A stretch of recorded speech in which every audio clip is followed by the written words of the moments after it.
Okay, the only thing I can't get, Andrea, can you just share your video?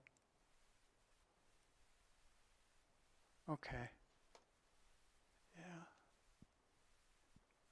Okay, let me see. I can make sure I can share that in the broadcast room here.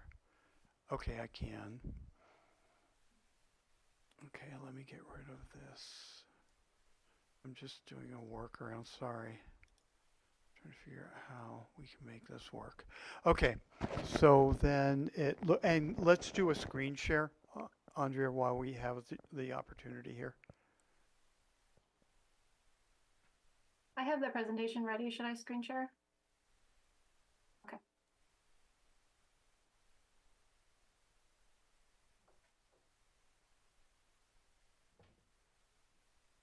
Great. Okay, now I need to be able to do this. Okay, great. All right, that can work. All right, I think we can, once I get this, we are now broadcasting on Facebook, we're broadcasting on YouTube, and PEG Television. So my apologies, I'm not sure why we're having this issue, but we can proceed. Thank you, Sam. One last thing is that there's text on the screen currently saying that this is a planning commission meeting. I didn't see it, but just wanted to let you know. I don't see it now, though. All right. Yeah, so it was there, but now it's not, so we're good. Excellent. Yay! We're ready to start. So welcome, everyone. Thank you so much, public, for coming. Thank you so much, GPAC members in the room and on Zoom. This is the third, technically, the third meeting of the General Plan Advisory Committee, or the GPAC. We'll go ahead and have roll call. Thank you. If you are currently in the Zoom room but don't have your name attached to your account, you could raise your hand as I call your name and says it. Okay. Yeah. Well, Paul Duncan, Kyle Bill, Phil Hartley, Marty Arenberg, Benjamin Murphy, and Ben, I saw you online. Those of you who I'm calling roll call, you can raise your hand as a feature in the chat or unmute yourself and say your name, please. Donna Makowitz. Benjamin Murphy. Thank you, Ben. Donna, do we have you? Yes, I raised my hand. Great, thank you. Betsy Kahn. I know Betsy's in the Zoom room. Yep, she raised her hand. Thank you. Weston Seifert. Sharon Zoller. Carolyn Hillman. Carolyn Hillman. Thank you, Carolyn. Daniel Terrell. Fawn Williams. Denise Rushing. Margot Kambara. And April Leiferman. Thank you, everyone. great. Thank you very much. So to just go over our agenda, we will take a couple minutes to bring the GPAC up to speed on what we've been doing since our last meeting. Then we're going to take a look at the land use map overview, do a check just to see if there are any questions before we move on about the map itself. And then the main part of today's meeting is to go over recommendations from all 8 different local area plan advisory committees, or LAPACs, specific to land use designation amendments on the general plan map. We will do so in the order that you see bullet pointed on there, starting at Upper Lake, going to Lower Lake, Kelseyville, Middletown, Rivieras, Lakeport, Cobb Mountain, and Shoreline communities. Those sections will be shown on the screen so that I can help or introduce the purpose and the discussion behind those changes. Additionally, we have a number of people in attendance who can also speak to some of these land use designation amendment requests. And then finally, there is a question, taking a look and considering hazard layers. Are there any adjustments needed to the proposed changes? Some of the hazard layers that are at top of mind lately are the new updates to the fire severity map that CAL FIRE has just updated, and we are currently in a 90-day public review time for those maps. Additionally, FEMA has just started working on updating their maps as well. And so I think those are the two hazards that we'll sort of use as filters as we're thinking and considering the LAPAC recommendations, though I can let you know that consideration of environment was taken into account in all the LAPAC meetings. So it's not like they weren't already thinking about it before they presented or before they solidified their list of recommendations. Let's introduce staff. Mireya Turner, Community Development Director. Shannon Walker-Smith here is our Deputy Administrator. She'll be running the tech on our side.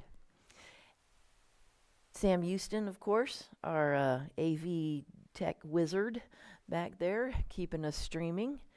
I think we have Ruby in Zoom. She was just listening into the meeting.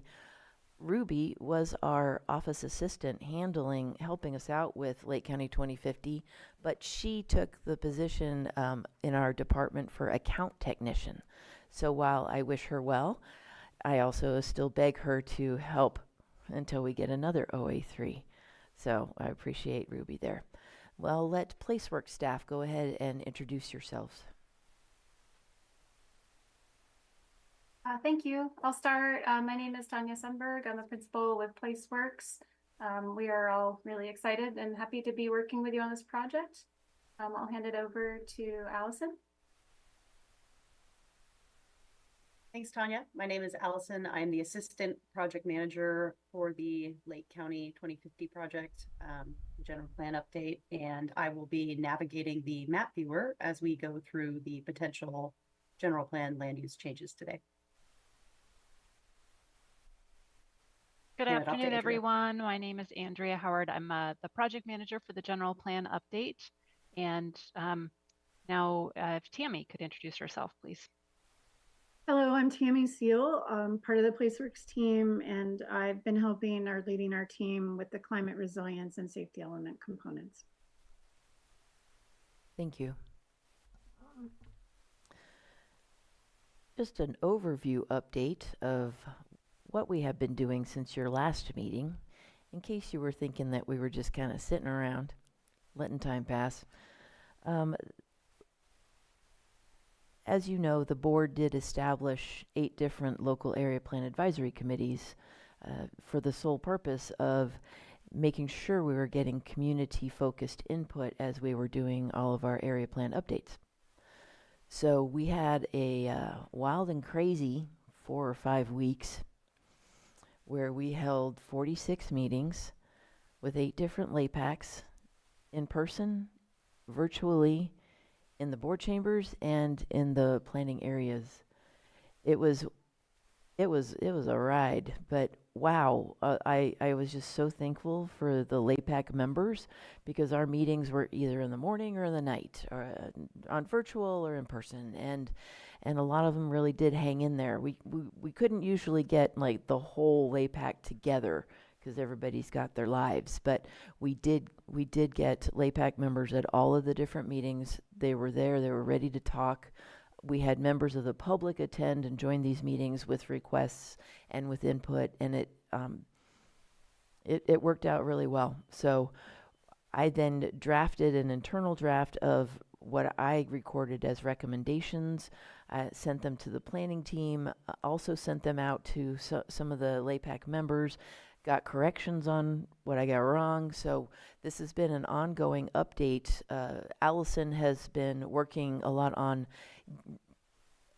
creating a GIS layer that reflected all of those recommendations, and that's what you're going to see in front of you today. I just, as I have told all the LAPAC members and the GPAC members and members of the public, don't trust me to get it 100% right. So please make sure that if there's anything off that's different than you remember, to speak up. So that's why we have extended the invitation for today's meeting to all of the LAPAC members as well. So hopefully all of us working together will get exactly what the community wanted. I don't think I was way off, but maybe not 100%. There are a couple that we may need to pay attention to. Secondly, the general plan update is a great time for people from the community to come with their land use designation amendment requests to be considered by the LAPACs and then now today by the GPACs. The purpose of bringing these all together to you today is because this is the point where your recommendations regarding the LAPAC recommendations helps to guide us as we launch our environmental review. And so although we are still taking requests for land use designation amendments, there are a couple that I have gotten since our LAPAC meeting ended, and I'm going to hold off on those or set them aside because I really want them to come from the LAPAC first, so they will come to you at a future meeting for your consideration as well. Okay, I'm going to hand it over to Allison for a countywide general plan land use map overview, or Tanya. It's actually me, it's Tanya. Thanks. Thank you. I'm gonna share my screen with a couple slides here, so just give me a moment.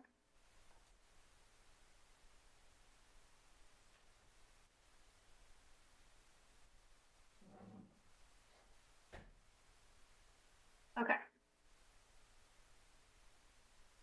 So as Director Turner explained, I think today's meeting is really focused on reviewing the LAPAC recommendations for changes to the general plan land use map.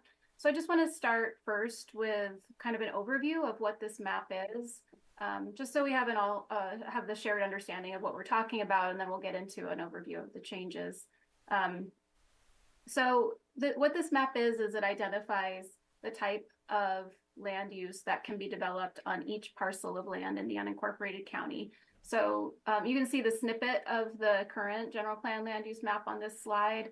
It shows, for example, the darker green areas show areas that should remain in agriculture use.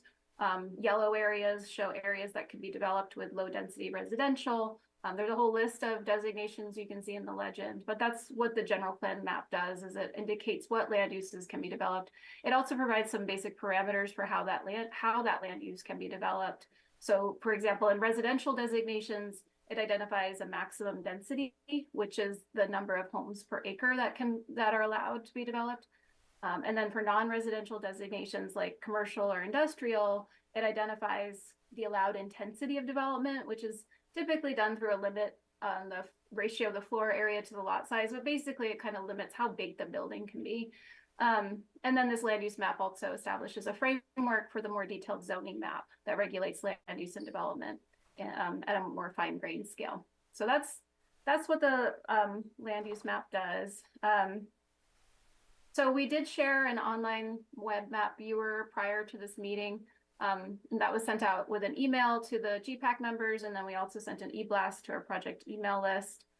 So that map viewer includes the recommended general plan land use map changes from the LAPACs, and those are the focus of our discussion today. We're going to switch to that viewer in just a moment, but before we do, I want to highlight a recommended change to the land use map that's not yet reflected in the web map viewer. You can see on this slide this map, and this is to reflect a recommended change to apply the resource conservation designation as a 20-foot buffer around Clear Lake and around its tributaries. And that's as a conservation strategy for the Clear Lake Hitch. So those tributaries are shown on this map to the right, but this whole mapping effort is still underway and it's not reflected in the web map viewer, but it is a pretty straightforward change. So please do consider that as part of your review today.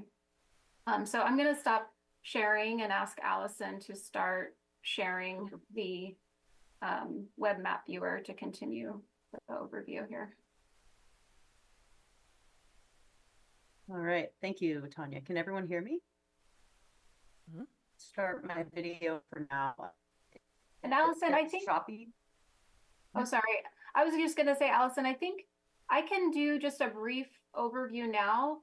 And then I think we'll get into the individual area plans or planning areas in a bit after, once we get into that discussion. Does that work, or did you want to do a broad overview? That sounds great. Please take Okay. it away. Thanks. Okay, so again, just we're as I just said, when we later in this agenda, when we start going through and review these in more detail, we'll have we'll kind of go area by area and do an overview of the changes and highlight them. But for now, just really big picture, stepping back. This is the map that shows the draft new general plan land use map. And that's based on the LAPAC recommendations. So again, you can see, like I showed in that slide, each of those colors on the map indicate a different kind of land use that can be developed. The legend is shown on the right side of your screen. And then it also shows the parcels that the LAPACs recommended for a change from the existing general plan land use map. And that's done using that pink outline. So Allison, if you could just zoom into like the Riviera's planning area, I think it's a good one to see what that looks like at a little bit more detailed scale, because at the countywide scale, it's a little hard to see those outlines. But you can see those pink outlines there. Those are the parcels where the LAPACs have recommended a change. And then the other boundary that you see is a purple boundary. That's the existing community growth boundaries in the county. And so the LAPACs have also talked about those and did recommend some changes to those community growth boundaries. But those are going to be talked about at our next meeting. So those changes are not shown in this web map viewer. But generally, when you kind of step back and look at this, look at just where the pink outlines are, it really is not an extensive set of changes that the LAPACs have recommended. I think in some places like Upper Lake and Nice and in Middletown, there's really very little changes that are recommended. But in other areas, we've got some more. So again, most of the meeting today will be going through these, at the planning area level to review and confirm the LAPAC recommendations. But just wanted to give that broad overview. And then the other piece of this web map viewer that we wanted to highlight in this broad overview are some of the important mapped hazard areas. Just again, as Director Turner mentioned, we want to keep those in mind as we continue this discussion. So I'm actually going to hand it off now to Tammy Seal, who's going to talk briefly about those hazard layers. Thanks, Tanya. Allison, if you could pick the CAL FIRE fire hazard severity zone layer and the SRA, we can start there to show that on. So, hopefully many of you have had the opportunity to interact with this map. And as you can see in the legend, for our work on the general plan, we're considering all natural and climate hazards that are likely to occur in the county. We wanted to just make sure to call out today the information you have available to you to refer to if you'd like during the meeting to show the mapped wildfire hazard areas and the mapped flood hazard areas. So I think many of you are probably very familiar with these maps. So we wanted to make sure to let you know that we have them as a reference. This one is showing the state responsibility areas, which is where CAL FIRE has the primary financial responsibility for wildfire prevention and response. The state responsibility area maps were updated last year. And just as a reminder, these maps show us and they evaluate hazard, and which is not necessarily risk. So it's hazard based on the physical conditions that create the likelihood and the expected fire behavior over a period of time. So these are for reference. These can be considered as environmental considerations or constraints. But there are certainly a number of ways the general plan can mitigate development that occurs in these areas. And these areas, the mapped areas, the very high, are subject to state building code requirements as well to mitigate risk. So There's also a local responsibility area map, and that's the one that Maria mentioned, has just been released by CAL FIRE for an update, and it's out now for public review. So after that map is updated, we will, as approved and adopted, we will update this map viewer to include the updated local responsibility areas that will now show very high, high, and moderate areas. And then Allison, if we could switch to a flood layer, the 100-year flood zone would be great. And so similarly, flooding is certainly another risk of concern in most places and of course in Lake County. So we have the option here to show you the 100-year flood zone and the 500-year flood zone. These are mapped by the Federal Emergency Management Agency, or FEMA. And Maria mentioned that these maps are also going through a review and update process. So for this project, we will be using the ones that are currently available and best adopted.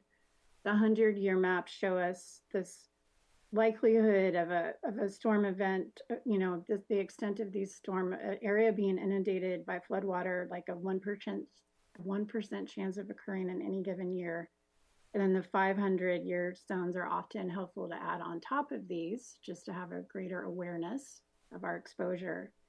And then as part of this project, we're evaluating the effect that climate change is causing on these hazards and increasing their intensity and frequency over the coming years. So we do have a good, fair extent of mapped 100-year, 500-year flood zones and state and local responsibility areas. So we do have these available to our team as we go through the meeting today, and they're available to all of you who have access to the map viewer. So I think that's all we have for now.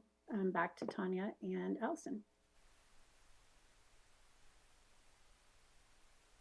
Great, thank you, Tammy. I think we can probably stop screen sharing. I think that concludes our overview, and we'll hand it back to Director Turner to continue us on the agenda, which I think is questions and answers. Yes.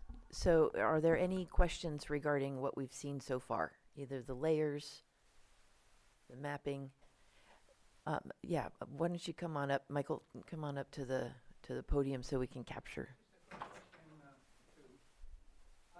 It was mentioned, I think, that the community growth boundaries recommendations are not shown today. Correct. That is for next week's meeting. But I did get your voicemail and your email, and we will get that incorporated. Okay, and then the hazard map and the flood maps, they're not on the viewer.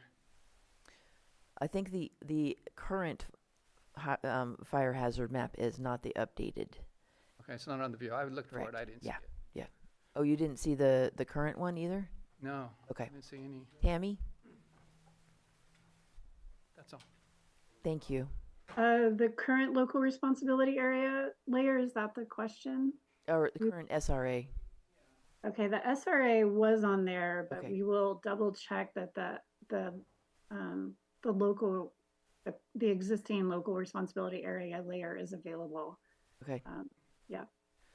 When we move on to our GIS part, let's show the public where they can find that too. Because I know that I had to sort of fumble around clicking and unclicking the different options. Hey, Wes Baker. I couldn't find that map either. Okay. But my question is, on that hazard map of the fire and stuff like that, when that's compiled, again, calling a place a hazard area, does it take into account, I mean, it's just saying wildfire, right? When an arsonist starts a fire and it takes off, it turns into a wildfire when in fact it's a criminal fire. It's not just a fire hazard zone. So it's not really fair if you're in a place, if you live in a part of this county where arsonists have started fires, you've lost your home and now your insurance rates go up and now you're in a wildfire zone, when in fact for the 100-year flood or whatever, the 100-year had never happened before, except for the arsonist. He was the sole thing. And the same would ring true with the homeless that start fires up here with their warming fires, that those fires wouldn't even exist if they weren't out there lighting the fires in the first place. And it's just sad to see that we label on that map there, a big swash of that is not, you know, like where PG&E's line did it or got no lightning strike or something like that, you know? Yeah, your timing is great, Wes, actually, because the 90-day public input period for those maps is just started like yesterday. Oh, okay. So what I would like you to do, and anybody else who might be watching this video, if you have a comment about the fire maps for the county areas, Yeah. you should send an email to resource planner. Is there a dot in between there? Resource planner. Pretty sure it's resource planner, but I know Michelle's listening. She'll correct me if I'm wrong. Resource planner at lakecountyca.gov. Okay. We're collecting public inputs through that email address. Yeah, and So it, thank you know, you and for then the bringing other that part up. too, just the last part on that, just the last comment on that one is that if a fire like Clayton Fire, Lower Lake Clayton Fire, wasn't enough homes to be a FEMA event. So, yet if we did have some FEMA stuff up here, FEMA would be a pretty big event, which is, say, hazardous area too, you know, I mean, where's the definition of what's what? Mm-hmm. Yeah, really good question. Okay, thank you. Thank you, Wes.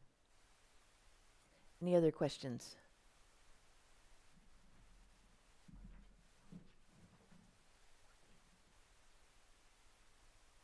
Seeing none, we will take just a moment to make sure our PEC is still working.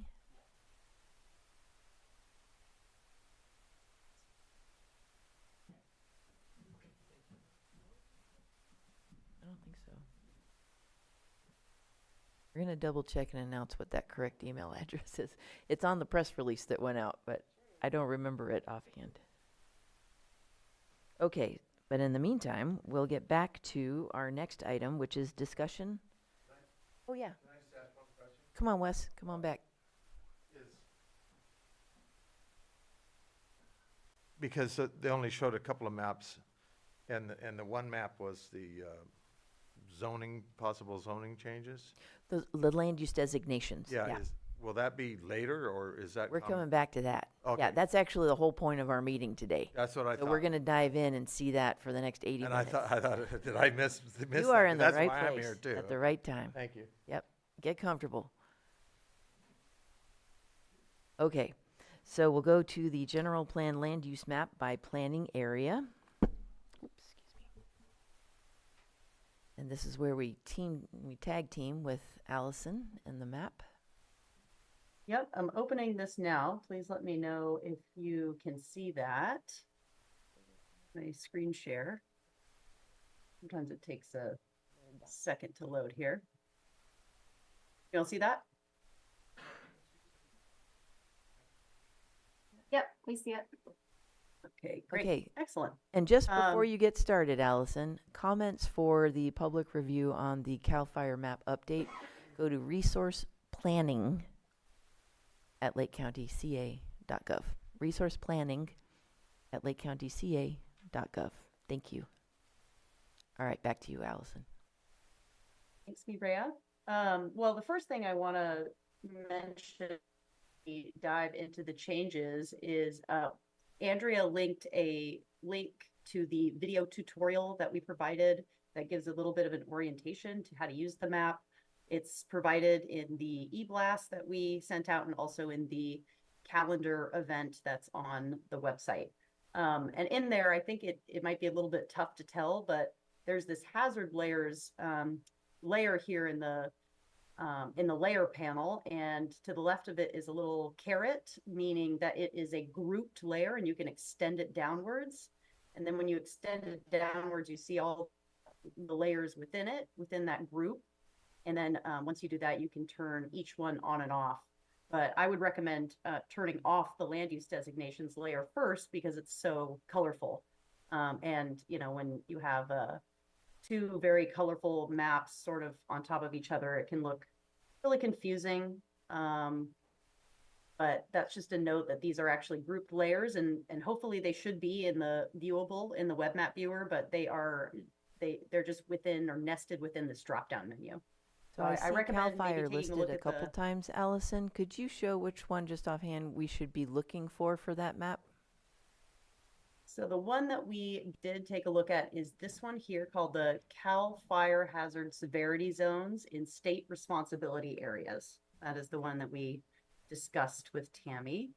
And then we also have, I'm going to turn that off now by clicking this little eye icon there. And then below it, we have the FEMA 100-year flood zone layer, and then also the FEMA 500-year flood zone layer, which is a more rare event.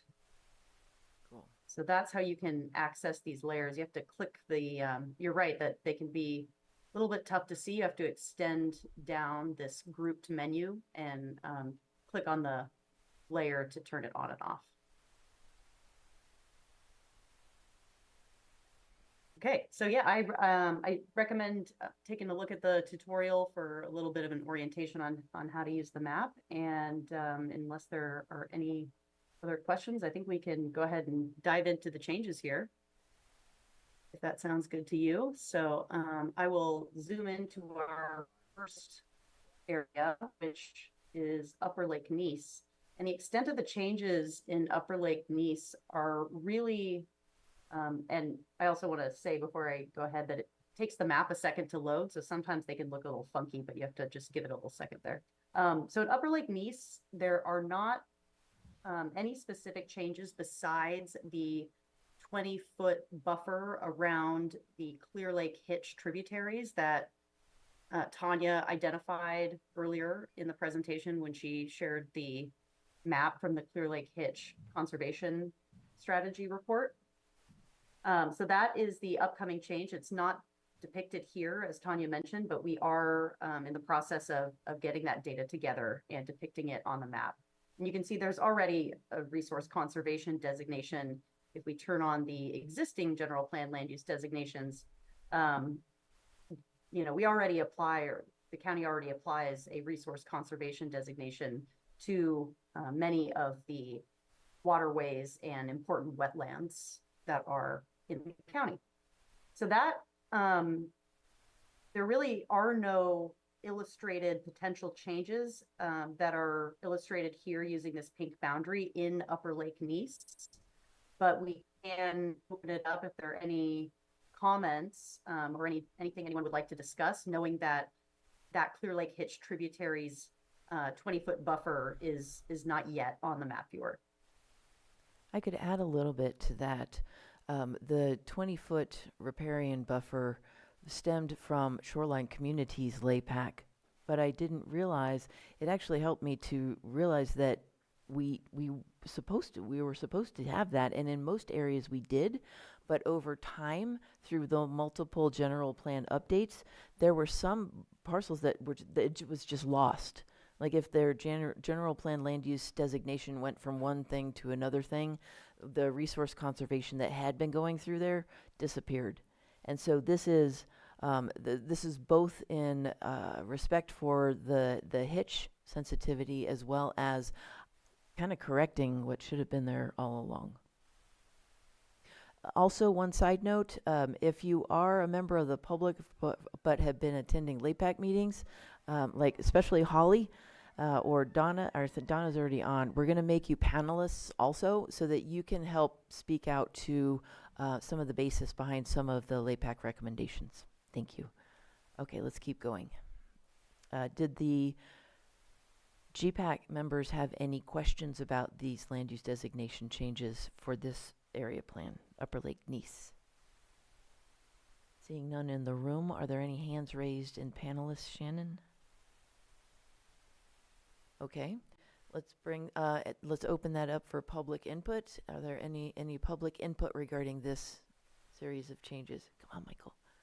And if you do want to speak, please come to the podium so that we can all get you on microphone. You may as well, yeah. Hi, Michael Sandra. Just to comment, I'm certainly for saving the hitch, but I'm just asking, 20 feet on each side of a creek is quite wide, that's 40 feet. I was wondering, how did we get to 20 feet and not 10 or less than 20? Great question. I believe that our waterway article already has a 20-foot riparian setback. Yeah. So this is sort of just getting it back to what it actually has been. Okay. Thanks. Holly, I think I saw your hand. If you still want to speak, could you unmute yourself and go ahead? Oh, hi. Actually, my question was the exact opposite. Why is it only 20 feet?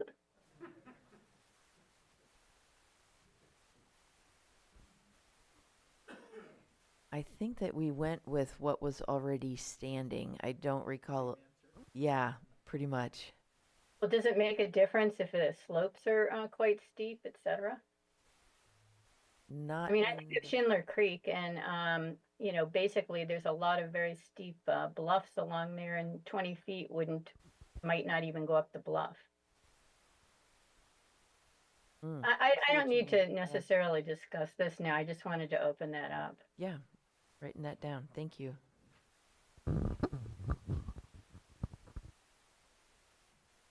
Okay, bringing it back. Are there any other hands raised? Any other comments on Upper Lake Nice changes? Please go ahead. Sharon, speak could you, into the- speak into the mic. Is Lake Pillsbury part of this section? Way up there, yeah. Way up there, yeah. Allison, can you scroll north Yes. and east? I think it might be shoreline. I though, think that's isn't it? up Closer to here. I thought it's this guy Looks like right it's here, upper. I just right? wondered, This is, and maybe this is not the You're right. right place Yeah. to have that conversation. Oh, different color. The blue is, public lands. Yeah, The there's a layer green, that says lands not Okay. under county control. excellent. Okay, thank you. Super. Yeah, for those watching, the khaki green is rural lands. Those are lands in county, but it's kind of like a little checkerboard of what is privately owned versus what is public. There are no other hands. Okay, so let's bring this back to the GPAC for discussion. We're kind of getting you started off on an easy one. All right, is there any dissent regarding this recommendation?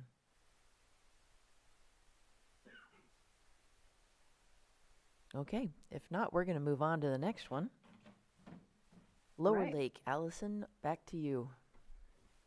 all right. Taking it to Lower Lake now. We have a couple changes here. I'm just going to give an overview for all of the changes first, and then I'll hand it over to you, Mireya, to kind of go through them one by one. Well, not by each parcel, but by each cluster. So the first one we have here is this cluster of parcels in the southeast, just below the southeast boundary of the Lower Lake Community Growth Boundary. This set of parcels is proposed to change from rural residential, which is what it's showing now, to suburban residential reserve in 2050. So this is what it's proposed. Set of parcels here, so I'll just do that one more time. This is the current land use. This is rural residential. Then they're being proposed to change to suburban residential reserve. And then before we talk about those, I wanted to just scan to the other set of parcels that are potentially changing in Lower Lake, which is this set of parcels here, outlined in pink, the bright pink. And these are proposed to change from what they are now, which is suburban residential reserve, to local commercial. So I will zoom back out, and I think, we can discuss either one first.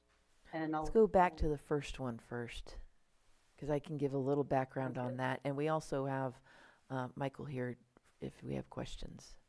Okay, so these parcels follow Morgan Valley Road. They currently have public infrastructure, water and sewer, and they are also included in a LAPAC recommendation you'll see next week regarding changing the community growth boundary to include them also. Michael, if you have anything else you'd like to add for that, where'd you go? Oh, yeah.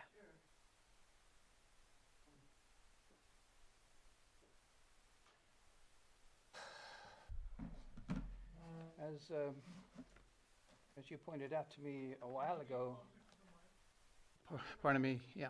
As you pointed out to me a while ago, those parcels that are recommended to be rezoned from rural residential to suburban reserve are consistent with the surrounding parcels. And they're not, and they're right across the other side of the street, of Morgan Valley Road from those parcels. And they have water and they have the power, they should be SR and also in the Lower Lake Community Growth Boundary.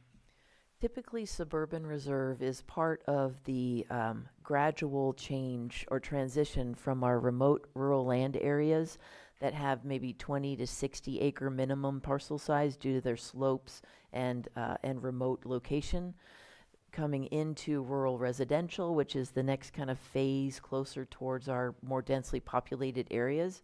Rural residential has between 5 and 10 acre minimum parcel size. It also typically can have some steep slopes and does tend to still be somewhat remote.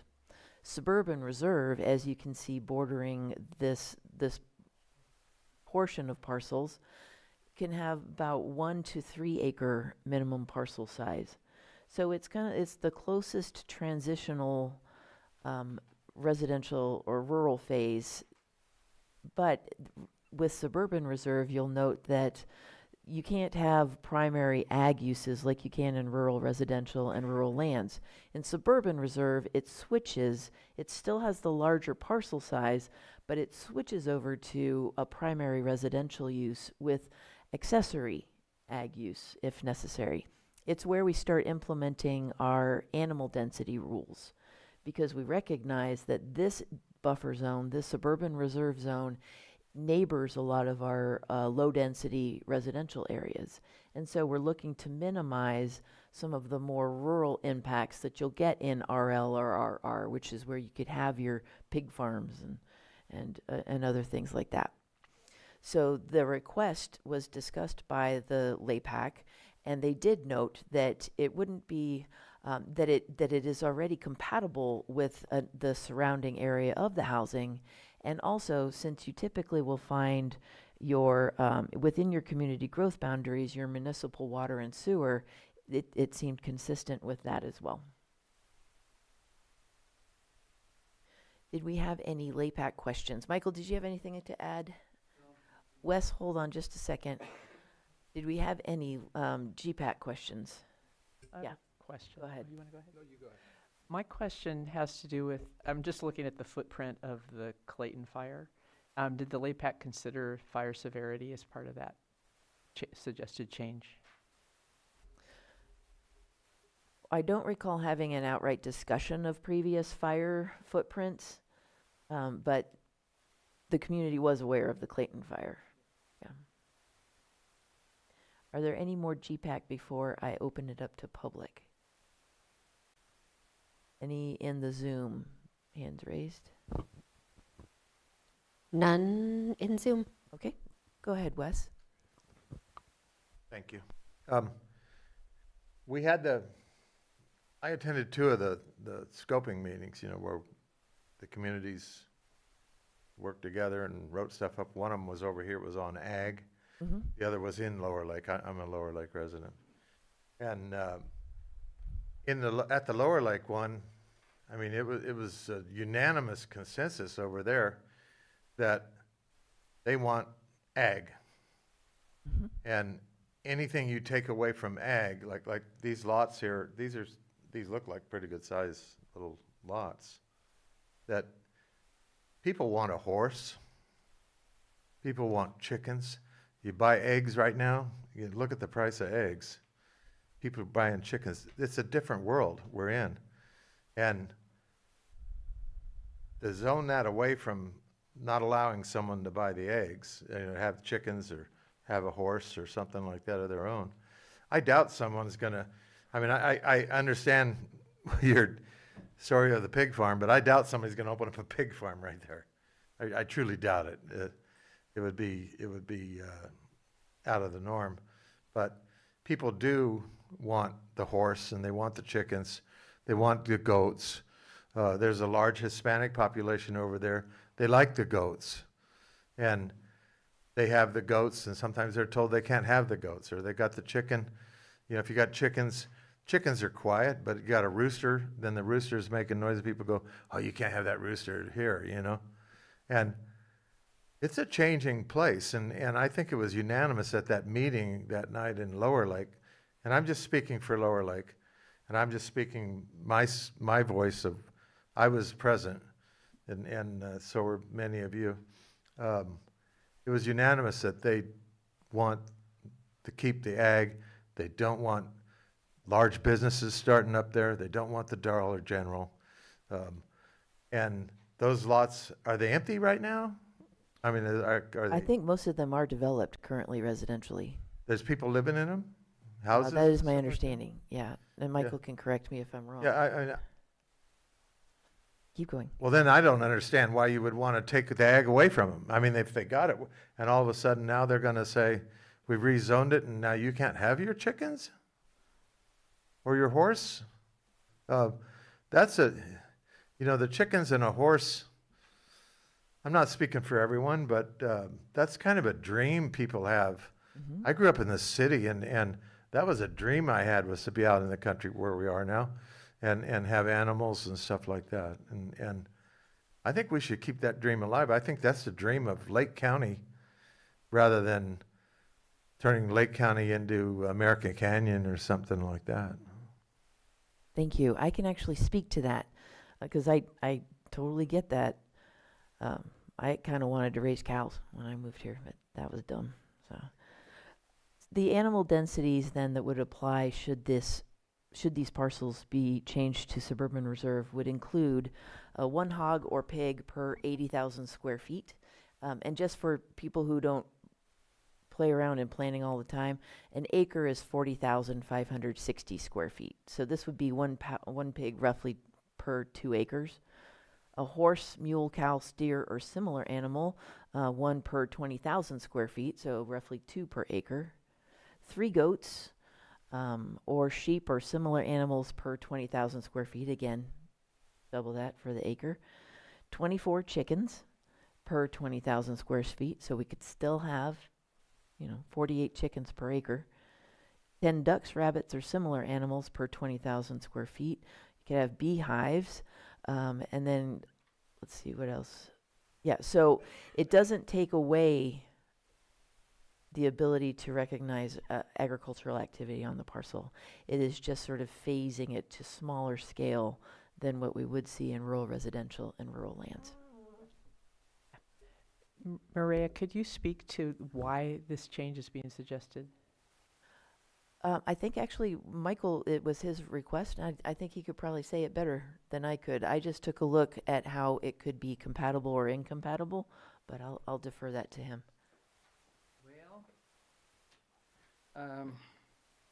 I'm a third generation Lake County, Lower Lakean actually, and follow the properties. When you look at the map, you'll see that it could be considered a no-brainer in that it's right across the street from Suburban Reserve and from the Lower Lake community boundary. We own 3 of those parcels, and we don't have any plans to do anything immediately, and I doubt if anything will happen in a decade or so, but this is a 25-year program, 25-year cast of the dice. So now is the time to make the pitch for it. As I say, it's compatible with all the surrounding areas. It's on a paved road. You have the water, you have the power. There's no reason why it shouldn't be. And it isn't zoned ag now, it's zoned rural residential. So, and as Maria says, the people can still have horses, chickens, and cows, and even a pig, apparently. So I don't see any problem with that. One thing to We have recognize. Marty online as well. Oh, great. Go ahead, Marty. Unmute yourself, Marty. Thank you. I'm on the general plan, but I'm also on the local plan advisory committee.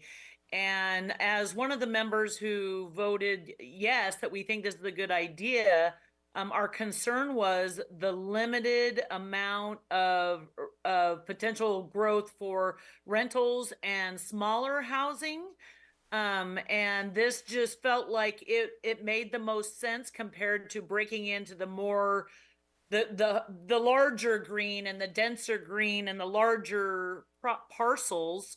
You know, the farther we get away around or away from this growth development, that was the biggest impact. And again, as stated before, that, you know, you can still have your little farm without, again, impacting our larger ag areas that are being turned into something that we really didn't want to see. And before we get back to Wes, the parcels in question vary between, I think, 6 and 9 or larger acreage.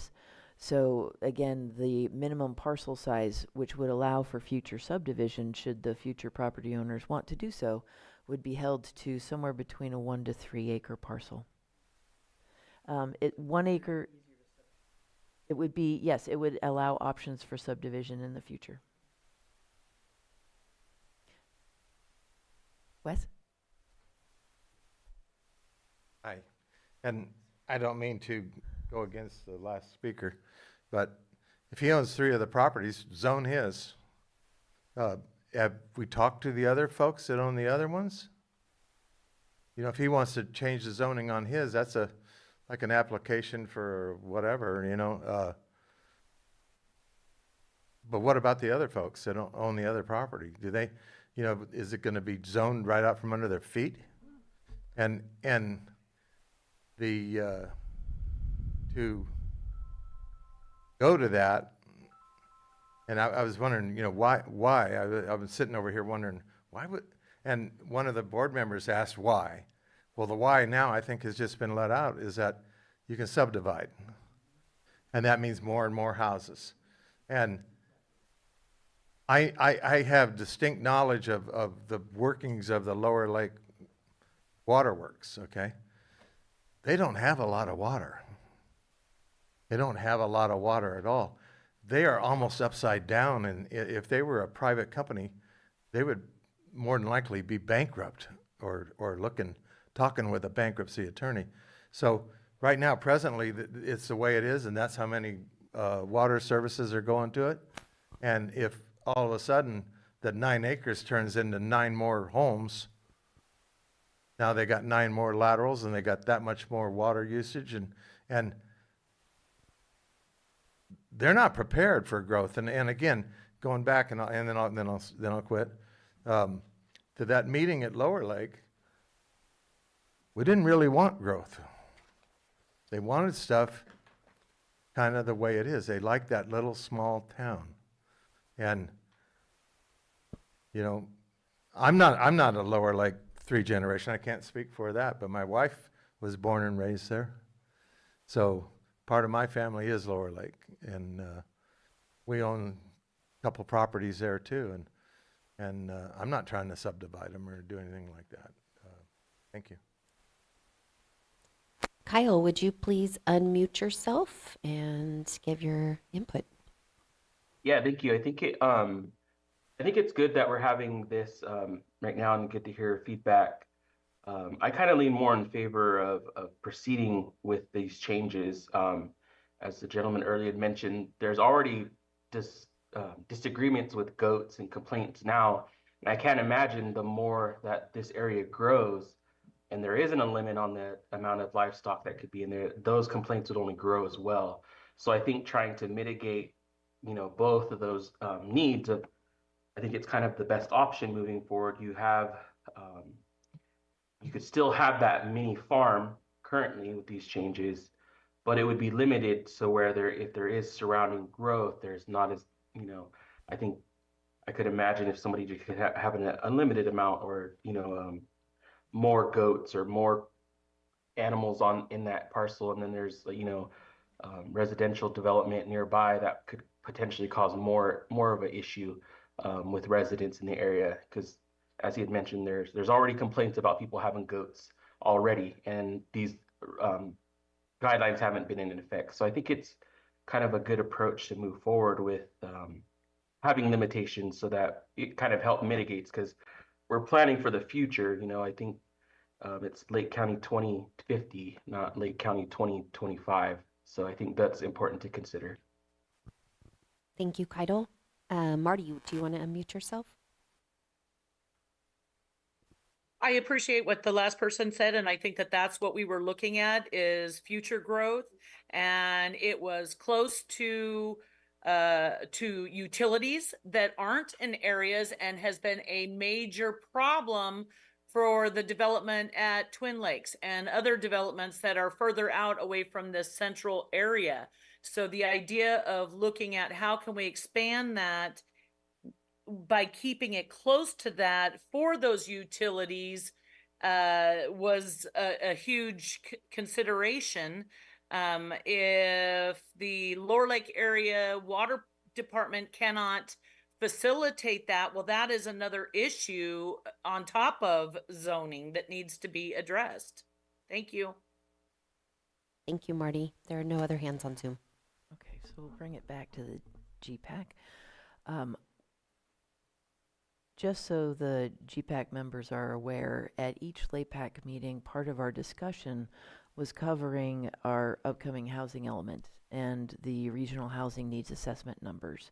And so as Marty was speaking to it, that was one of the layers that they were thinking through, evaluating, looking for housing opportunities as well. And so, yeah, I appreciate that she's here to speak to that group. Seeing no further public input or requests in the room or in Zoom, we can bring it back to GPAC for discussion. I'd like to make a comment. Oh, please, come right up. My name's Norman Kimes. I grew up here. My great uncle owned the 1,200 acres across from us on Hoffaker Lane. I've watched this development go on, and I abhor it. I have over 20,000 cars a day go past my house with all the debris and the dirt, with all the noise. It's apparently a scenic corridor, so I'm limited on the size of my greenhouse, which limits my ag abilities. Water is a massive issue, massive. I've been in contact with the State Water Board for the last 6 years. Lake County is resistant to giving data to this board. One of their jobs is to predict where the next crisis area is going to be. Lake County refuses to participate. Not you, but us in general, the independent-minded people who tend to live here. That creates difficulties across the board. I have water problems because our spring was on my great uncle's old place. As that developed, we had 17 illegal cannabis operations over there with all the problems that attend that. Increasing the density by reducing the size of parcels is not going to make people happy. It's not going to encourage neighbors getting along. To do that, you have to be involved with your neighbors. Adding more variables, more people in a smaller area will create friction. If you don't believe it, go to San Francisco. They used to feed themselves from Colma in South San Francisco. San Francisco can't feed itself. Lake County at this point can't feed itself. We have to depend on food from China, Chile, Guatemala, anywhere but here. If you really care about the future of this place, and you care about the quality of life that is here, because it's unique. This place is unique in California. I've been all over it. It has its own character. And to preserve it, you have to let people like Wes, who has an intelligent perspective of things and way more knowledge than I do, you have to evaluate what he has to bring to the table. I get that we have monetary crises everywhere. And it makes sense that if I had more money, I could buy something better, we can fix this problem. We're in the midst of that. We got nothing but problems in this country. We've got more money being handled than ever in my lifetime. You can pick up somebody at Home Depot, they get $50 an hour. If you knew how long it took me as a contractor to make $50 an hour, it would stagger you. It's crazy. More money doesn't make it better. Quality of life is how we treat each other. That's what it's about. If you grow food and you share food within the community, that's the basis of health care. That's the basis of a good life. The bigger plots will do it. Right now, I'm growing on a 1/4 acre. I fed 3 families all year. We haven't bought produce since July. I've got at least 50 acres that's arable on the 500 acres I live on. That's a minimum of 25 families. Minimum. This is what Lake County is. This is what I want you to help me protect, because I can't do it. It's up to you. I'm just here, one guy hiding in the woods because I can't get along with people, but I know how to grow plants. So consider that. Again, you put these 1-acre parcels together. I've been there. I know what happens. You get somebody who has a septic problem, they just put a pump in and they pump it onto their neighbors. Sure, you got laws to enforce against that. They're still doing it. So how do we fix it? God, we just got to be kind to each other, okay? Just a little bit. It doesn't have to be massive. Just help a little bit. So that's what I got to say. Thank you, Mr. Grimes. Any other public input? Unknown callers don't count. Okay, we'll bring it back to GPAC for discussion and consideration. Take over, Chair. Yeah. Microphone. Is there discussion on the part of the GPAC? Yes. Thank you, Madam Chair. This is a thorny situation, and I want to acknowledge Marty's viewpoint and her thoughtfulness for taking a look at future growth and where it would have lesser impact. I also appreciate the perspective shared by Wes and I believe Mr. Kleins. Part of looking into the future, we do have to evaluate water demand and water supply. So I think it would be premature for us right now to go ahead and greenlight this decision for this change. I believe since we're talking about 25 years into the future, we can pause and take a closer look and look at what are the alternatives or what are the options in terms of water supply. It doesn't make sense to rezone this area, to suburban reserve, thinking that, oh, well, maybe down the road, somebody will figure out whether there's enough water supply. Let's not create more problems for ourselves down the road. Let's be thoughtful now. Thank you. Anyone else from the GPAC? Well, obviously, there's, you have a philosophical debate. On the one hand, you can say, well, we ought to help each other out and be kind to one another and be a community.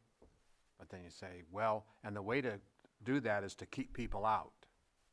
Well, seems like a little bit of a paradox there, to me. when you do have a community and you do have more hands on deck and more people that, you know, can work together, has always produced greater results. If you're more interested in just keeping things as they are without change, then generally you're not going to support creating new communities. But communities, when they do come together, can do amazing things. I mean,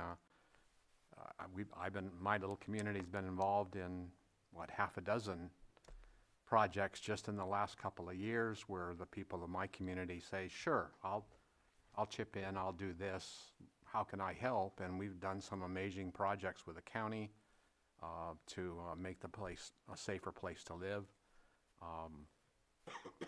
I don't know, it really comes down to a philosophy of what you think's most important.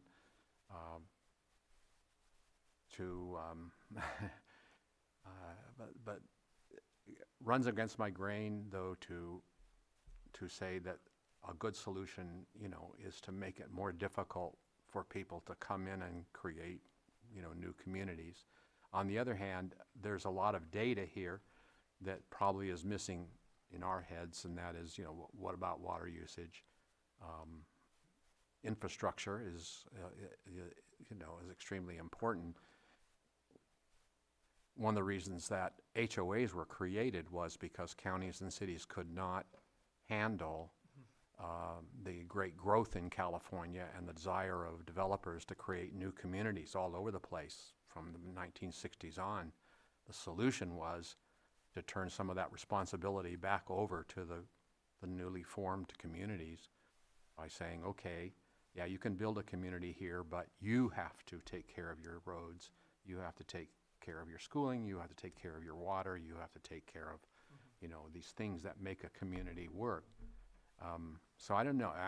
I'm not offering a solution, and I don't know which way I'd vote now. But it seems to me it comes down to: are we in favor of creating an opportunity for new people to come and live in Lake County and form new communities, bring something to the county with them, hopefully, and or is the best solution to, you know, close the doors and do as much as we can to keep people out? If it is helpful, part of the land subdivision process requires substantiation or confirmation of service of water. And so should a future property owner want to subdivide the parcel, that would be, the water district would get involved in that time and would affect whether or not a subdivision could take place. I'm just going to put my 2 cents in here. I'm torn on this one. First of all, the recommendation from the committee carries weight because they really are looking for where we're going to meet our future housing goals, right? So I can understand looking for parcels.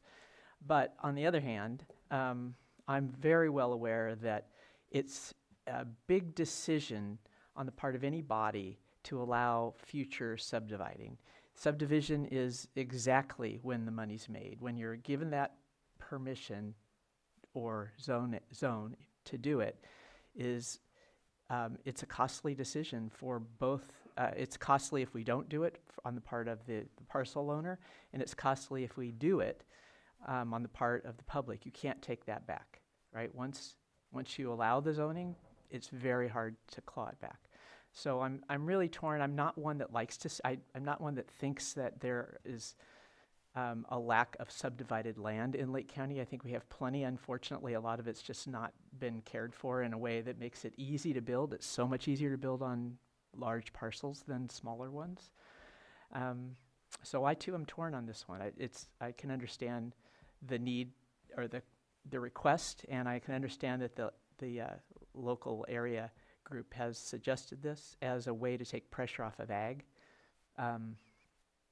development, which should be a non-starter in all cases. But I'm also aware that once we say yes, we've granted something that can't be reversed. I think my 2 cents. Same thing. I see both sides. The lens that I look at this through is again, that it's 2050. So really it's my kids and their families. The decisions that we're making now impacts the next generation and the next generation. And I think that, you know, we already have an issue in Lake County with housing, with all of that. And,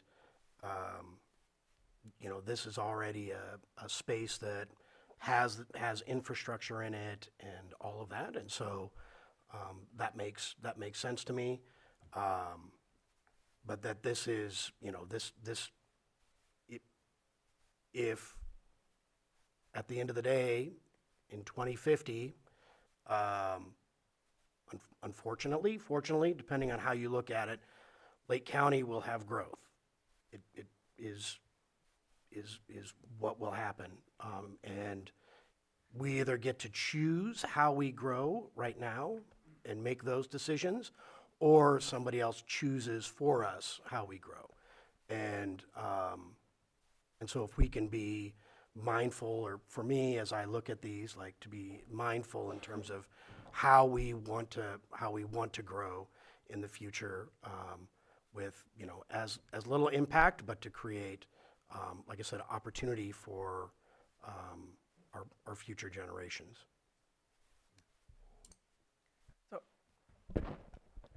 For me, everybody's given 2 cents. I think it's worth a nickel now, but I think if we look back at the 2 surveys that were put out, the information back, it was one of the high priorities to keep Lake County in its rural and bucolic, and the nature of the county was highly regarded and valued. So I think we just need to think about that as we go through the different sections.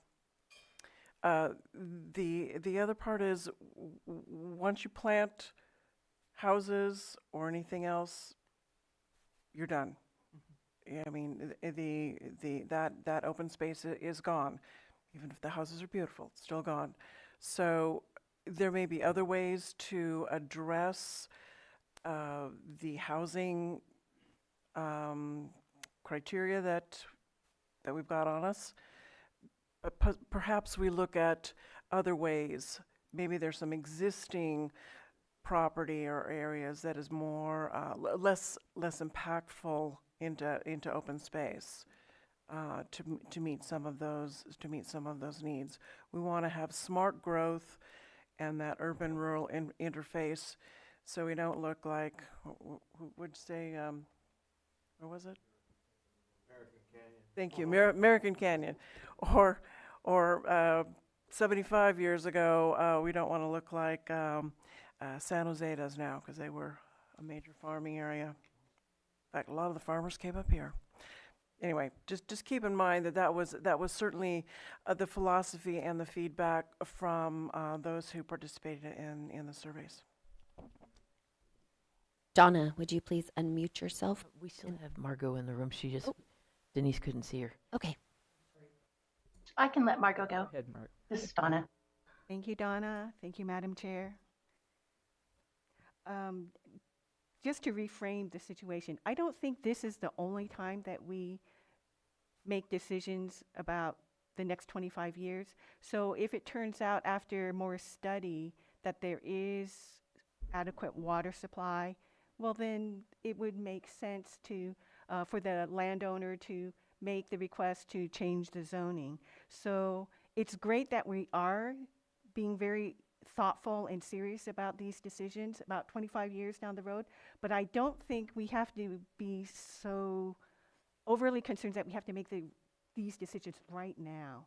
I think we have some time to be a little more thoughtful about it. Thanks. Go ahead, Donna. Okay, Donna Makowitz. I agree with Margot. It seems that in the future, it would not be hard for a parcel owner to come forward to change the zoning, whereas if we change it now, it's changed. So I'm in favor of leaving it as it is and look at the future in on individual parcel changes. Thank you. Okay. Any other comments from the GPAC? None in Zoom, okay. Mireya, would you like us to call a vote right now, or just push? One moment, Wes. I'm not really sure if, since there's not a clear consensus through the GPAC, don't know that a vote would really get the detail that the board's going to need to hear, because the GPAC is not going to reverse decisions made by the LAPAC. You're adding in your additional data. And so I think maybe instead of a vote on things where we are kind of across the board, we're actually just taking notes on issues and things, concerns about the GPAC that will carry forward and be attached to that LAPAC recommendation. Okay, and I would like, if we're not going to vote today, I personally would like us to come back to this, maybe through the end of the process, and so that we can weigh in, just to see where we stand. Oh, give that some thought. We'll figure it out. The GPAC, if the GPAC were to reverse what the LAPAC has suggested, that would be kind of an important note, I would think. Indeed, it is. If you know, your chair, why don't you let me know what you want to do? I know that the LAPAC recommendations will still be sent to the board. Okay. Yes.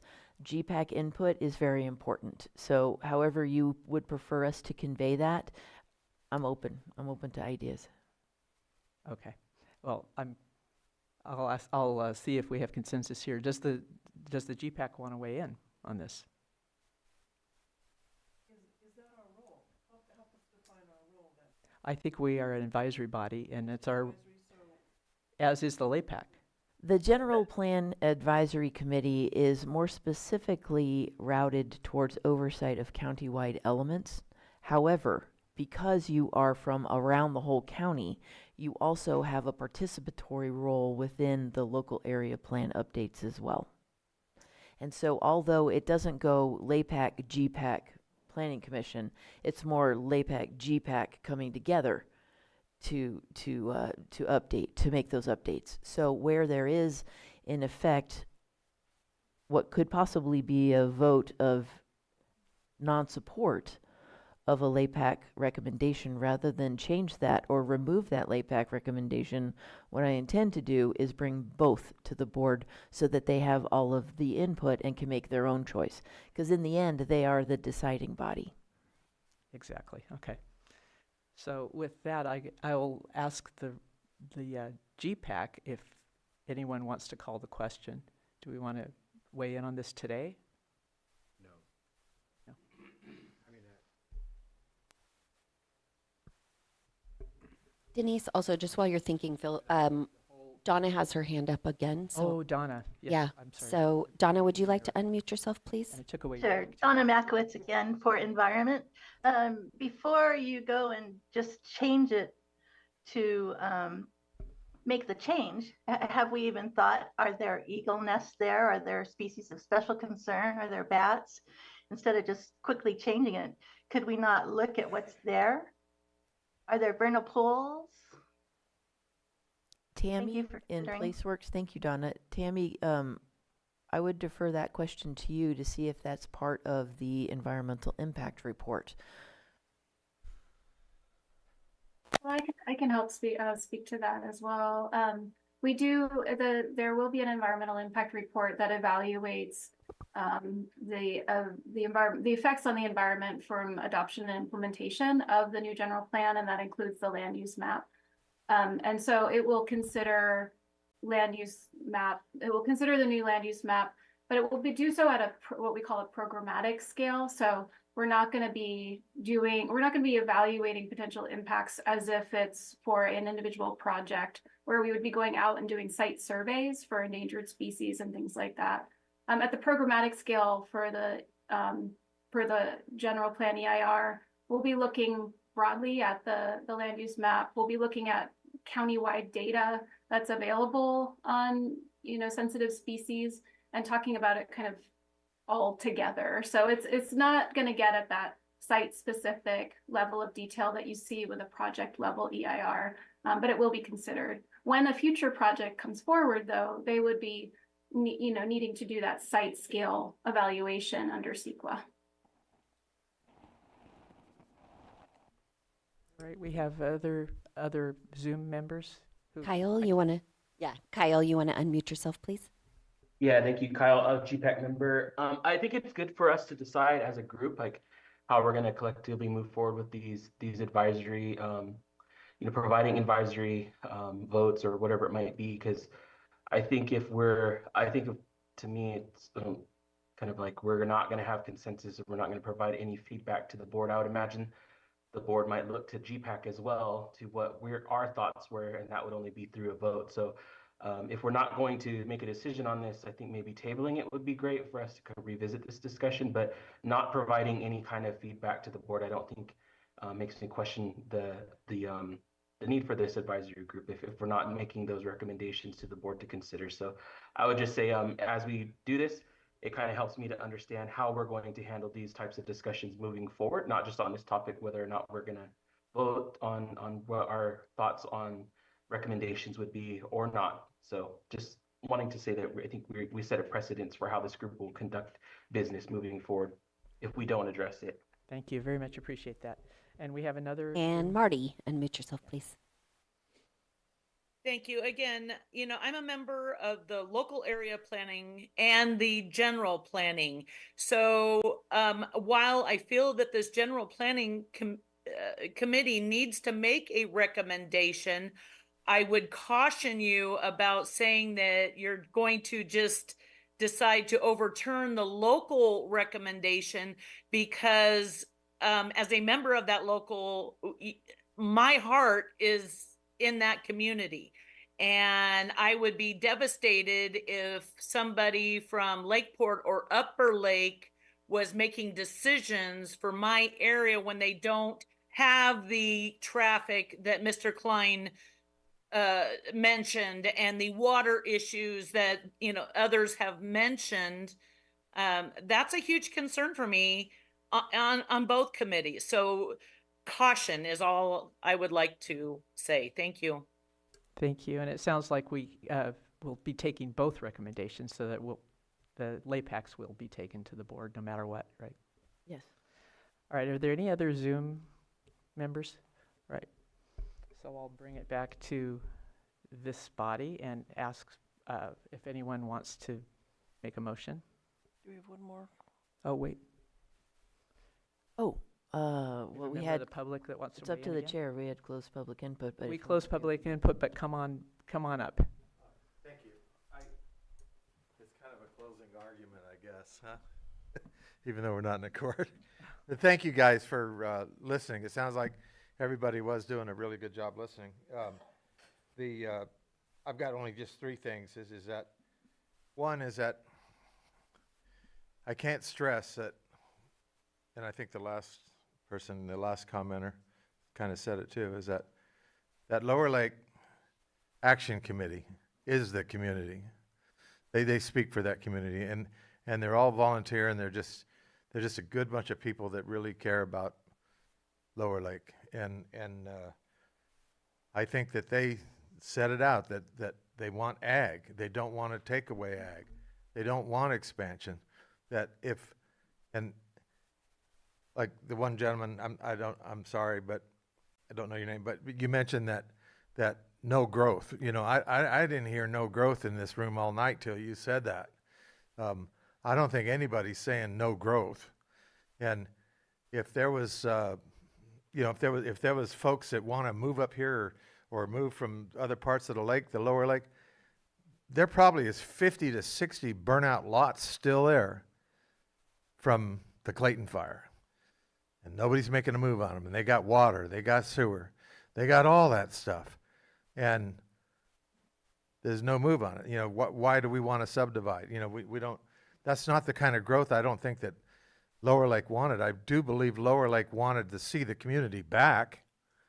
I know I live on Winchester Street, and they just built the last house on there a couple months ago, and it was like, my wife and I said, this is great, you know, because we didn't care what they built just as long as they came back. We said, we're not going to be upset with anything as long as they come back. And that's what Lower Lake wants. I'm telling you, it's not just me speaking for myself. The next item is that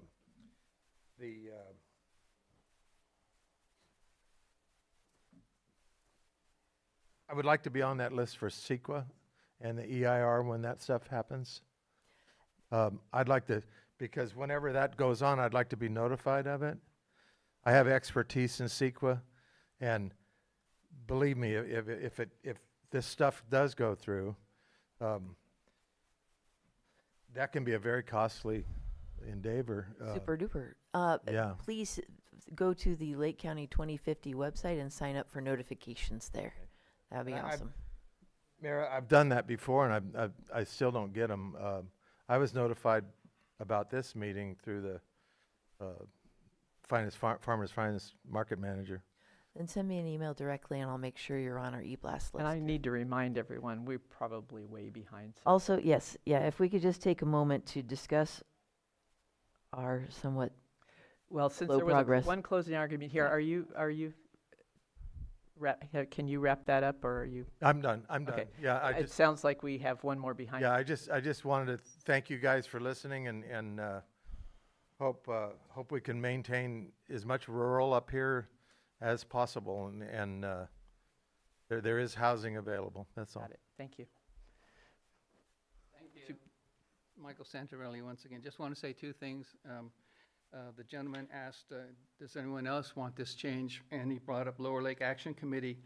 The president of Lower Lake Action Committee is Teresa Harborth, and she owns that one large parcel at the very end, and she wants this change. Secondly, the other thing about there's density slope requirements that restrict development, and the parcels that I'm affiliated with have mountains, have hills, which really restricts the amount of parcels that can go in there. So it wouldn't be that much of a change, and if change ever occurs, it wouldn't be for probably at least one generation. This is a long-term decision here. It's for the future growth of Lake County. All right. Thank you. We will now close public input. Thank you. Thank you. Bring it back to the GPAC. Margaret. Madam Chair, I move that GPAC recommends a pause on the proposed Lower Lake zoning changes pending better understanding of the water availability to the parcels.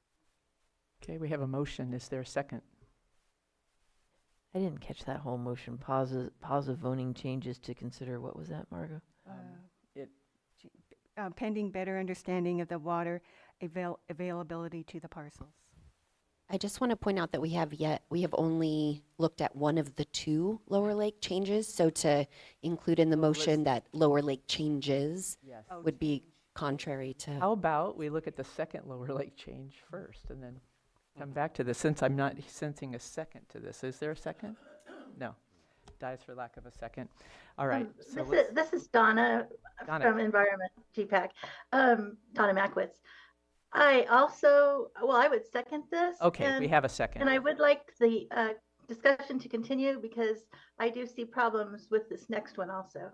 Okay. Thank you. So with the permission of the one who moved and one who seconded, can we pause this motion and hear the rest of Lower Lake first? Okay, let's do that. Okay.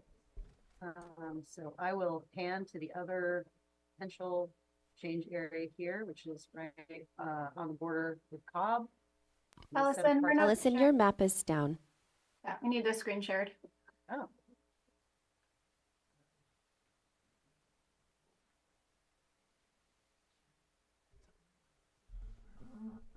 Hopefully that's It's showing showing now. now. Yeah. Okay, great. So it's these grouping of parcels here with the pink boundary that are proposing to change from suburban residential reserve to local commercial. I can speak to that one. This is part of the Siegler Springs redevelopment area. And part of one of the surveys or actually all of the second surveys that went to all different areas of the county showed a very strong support for mixed use, which is co-location of residential and commercial uses on a parcel. This subdivision was destroyed in Valley Fire and is starting to get rebuilt with kind of a different vision than what we've had before. This is planned to be more of a hamlet, which is going to be sort of its own little micro community with commercial and residential combined. So it'll be sort of a walkable neighborhood and sufficient. In order to make that happen, assuming that there will be support to approve more open mixed use in commercial areas for residential, this land use designation amendment would serve to support that sort of hamlet style housing development in the future for the neighborhood. Thank you. All right, and so I guess we would open it to questions from the GPAC. This is Donna Makowitz. I misspoke. I thought that the area we were going to be discussing next was near Anderson Marsh State Historic Park, so I withdraw. Okay, thanks. Any other questions? Yes. I'm sorry, I'm not clear on what the change is. So it's going, this is a rezoning? No, we are not doing zoning changes today. This is all specific to land use designations. Okay. It's kind of connected to zoning in that after we're done amending land use designations, through Lake County 2050 project, then we're going to follow up and do a county-led rezone map, because by law, our zoning districts must mirror the general plan, land use designation. So the main change is that this is going to be mixed use, right? The main change is that those parcels in pink would go from suburban reserve to local commercial, which would then allow for mixed use, but not necessarily guarantee it. Thank you. Thanks. Any other questions from the GPAC? All right. Anybody? We'll open it to public input.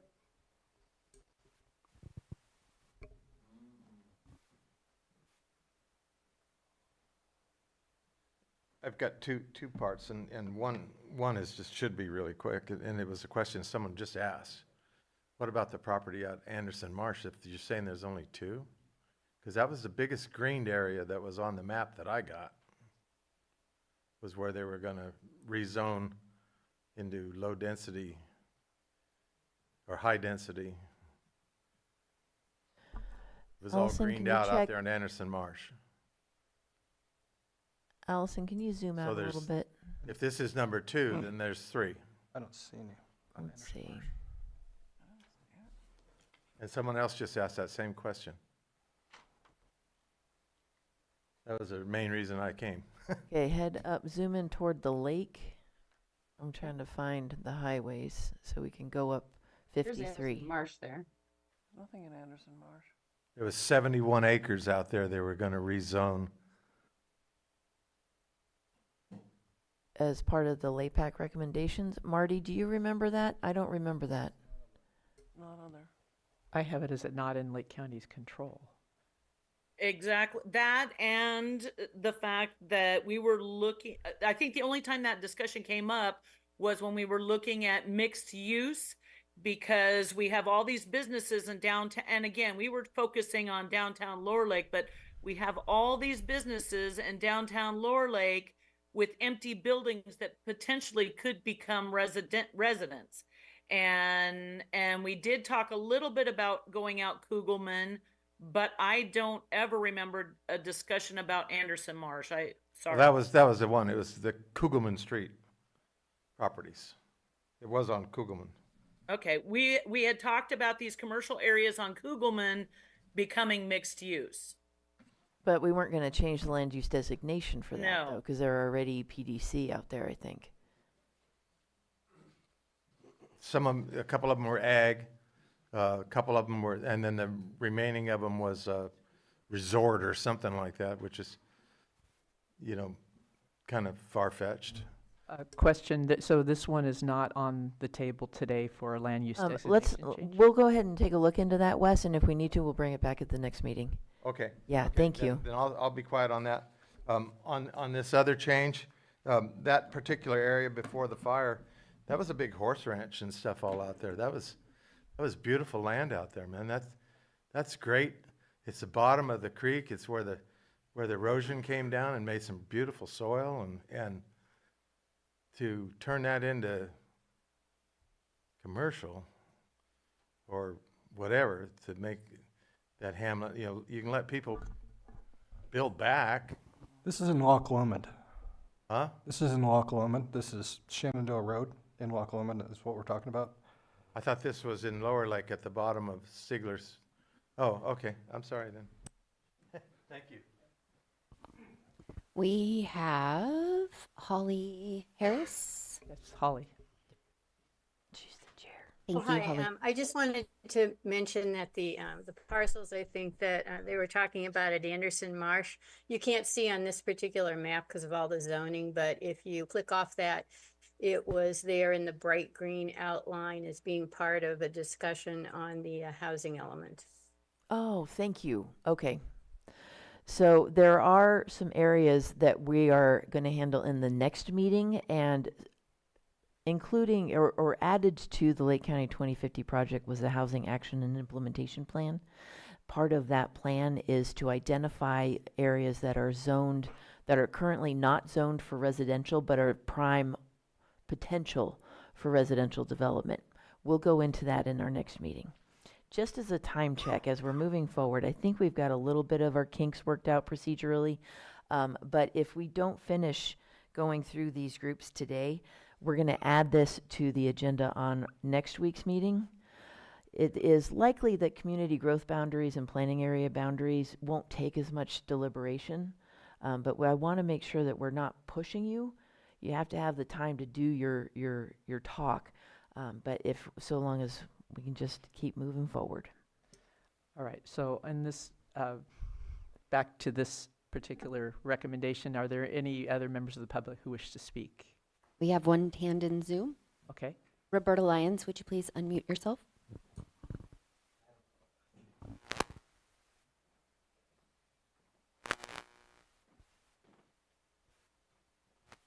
Roberta, are you there?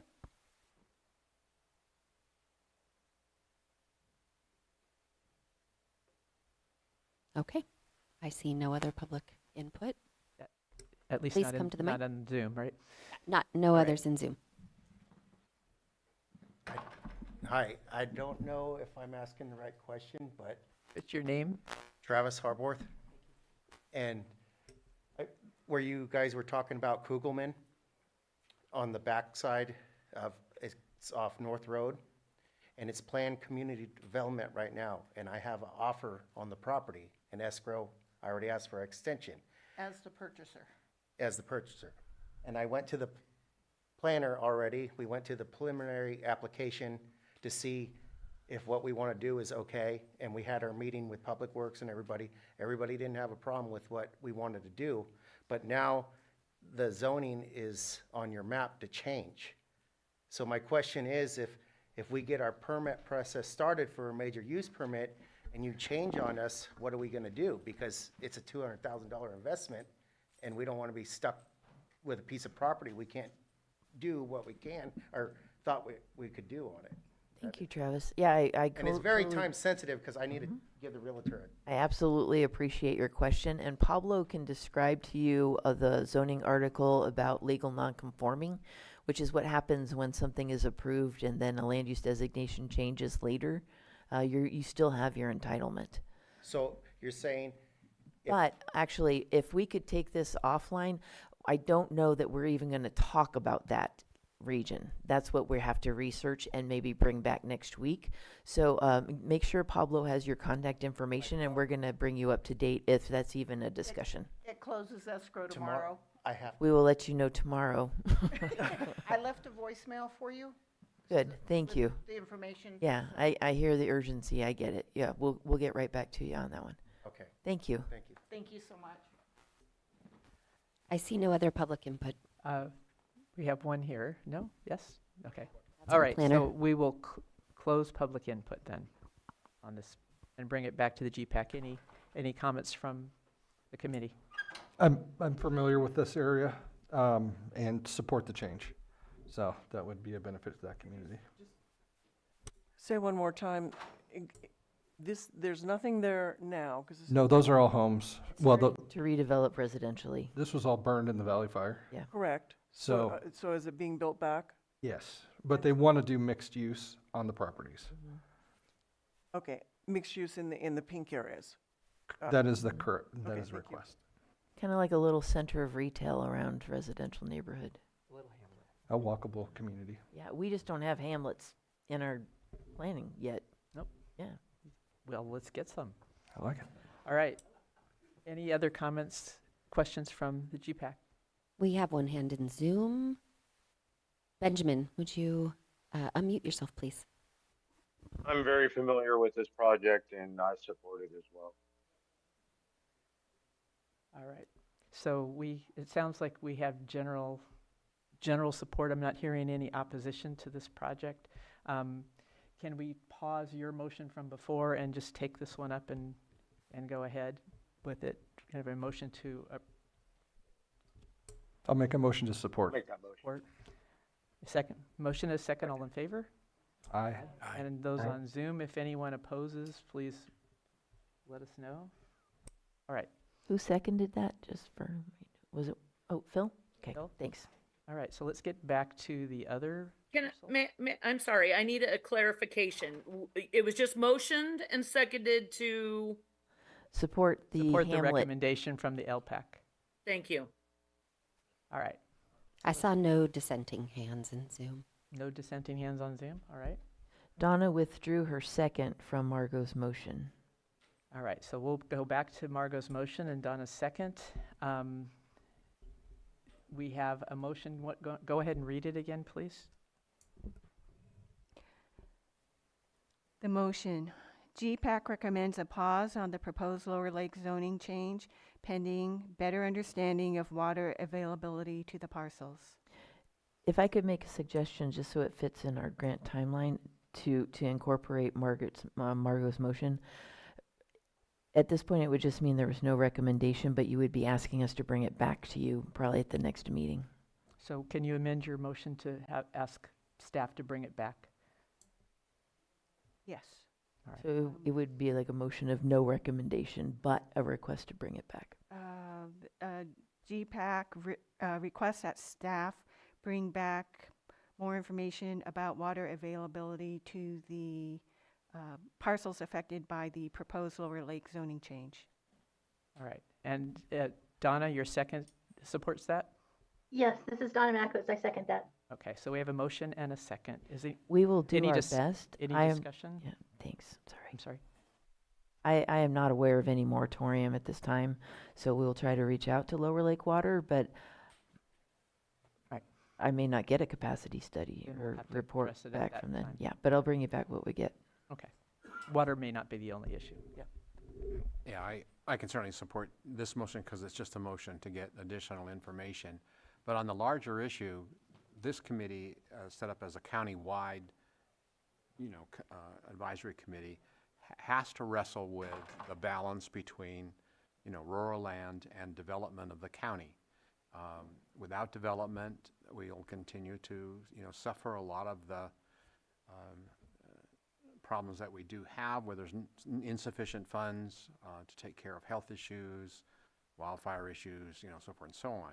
But we as a committee have to somehow balance that overall.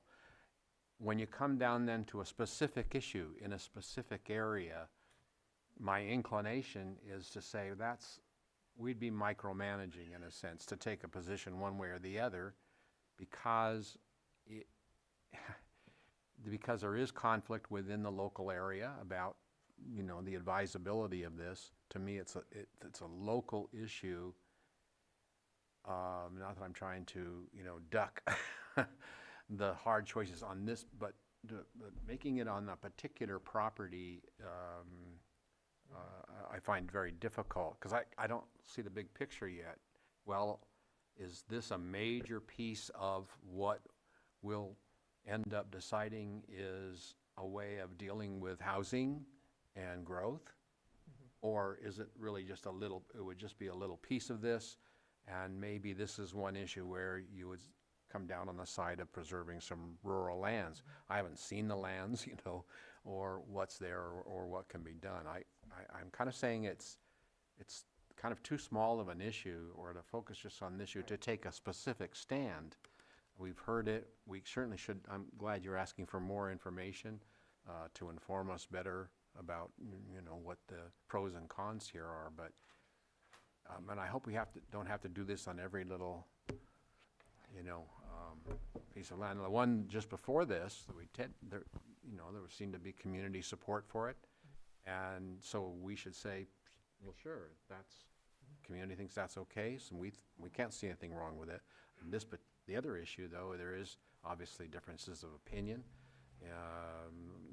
on what the community wants or doesn't want, and I'm loath to override that unless there are circumstances that say, unless we do this, we're abrogating our responsibility to find new places for people to live, and I don't have a sense of that, where this is in the broad scheme of things. So any motion concerning the advisability of doing this or not, I would abstain, because I just don't have a way of really differentiating. You support this motion and currently? More information, Yeah. I support reasonable growth, so what is reasonable and where is it reasonable at, but the rural lands are a huge thing to me of maintaining that. We also have a mechanism in the county, if someone doesn't like the zoning, to go through the planning process and to get that changed for that specific lot without doing a broad brush pull. Yep. So I think leaving those options open to the property owner to go to that single use, single time item instead of the broad brush of changing a whole bunch of parcels at one slot without all that information, and then including the community review, the EIR, all the other components of that would show those impacts of those single lots versus the bigger ones would be. But if we went on record as opposing that zoning change overall, then it's going to be a pretty tough uphill fight for an individual owner. I think we can take no stand on the change, but it's going to come together with the LAPAC as our recommendation to the county, and they can look at it and go, what is the county's view? And weigh it on.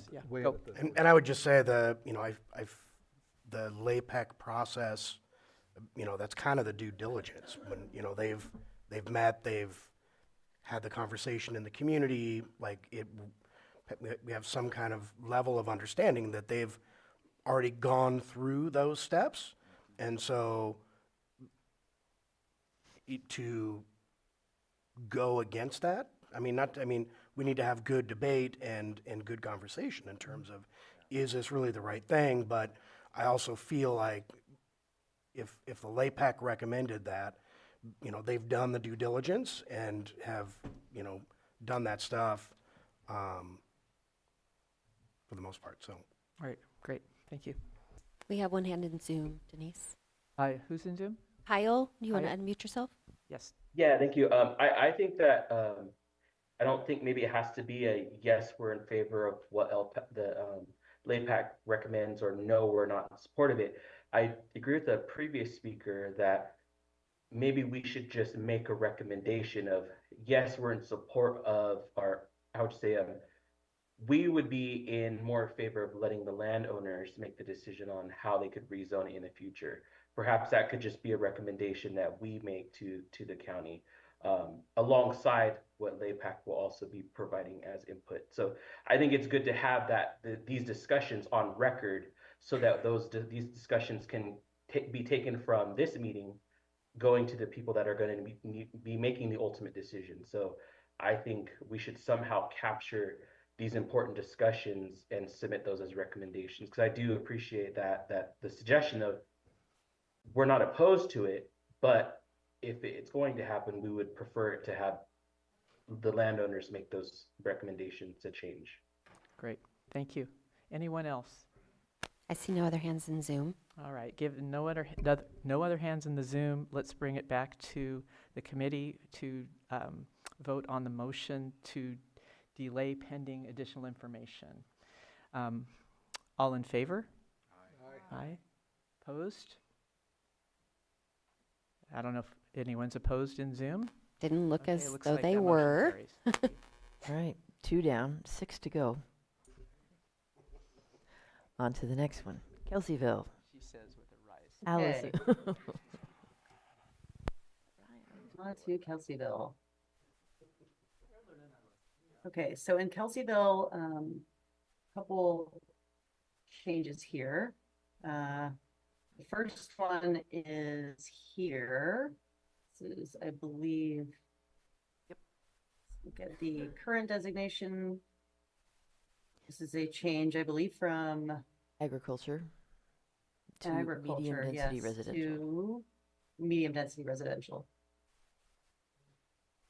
And then the other set of changes that we're looking at are over here on the east side of the Kelseyville community growth boundary.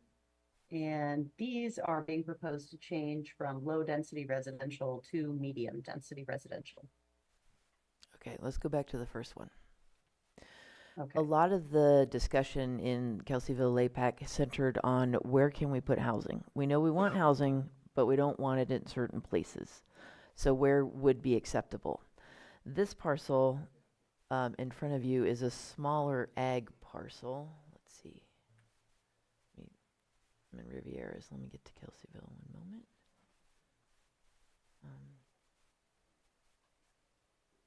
And the group decided that that might be an appropriate location then for medium density residential due to its proximity to commercial. So it's access to municipal infrastructure. And Sharon, if you disagree with me, let me know. No. But I think that's what we did. That's what I got from my notes.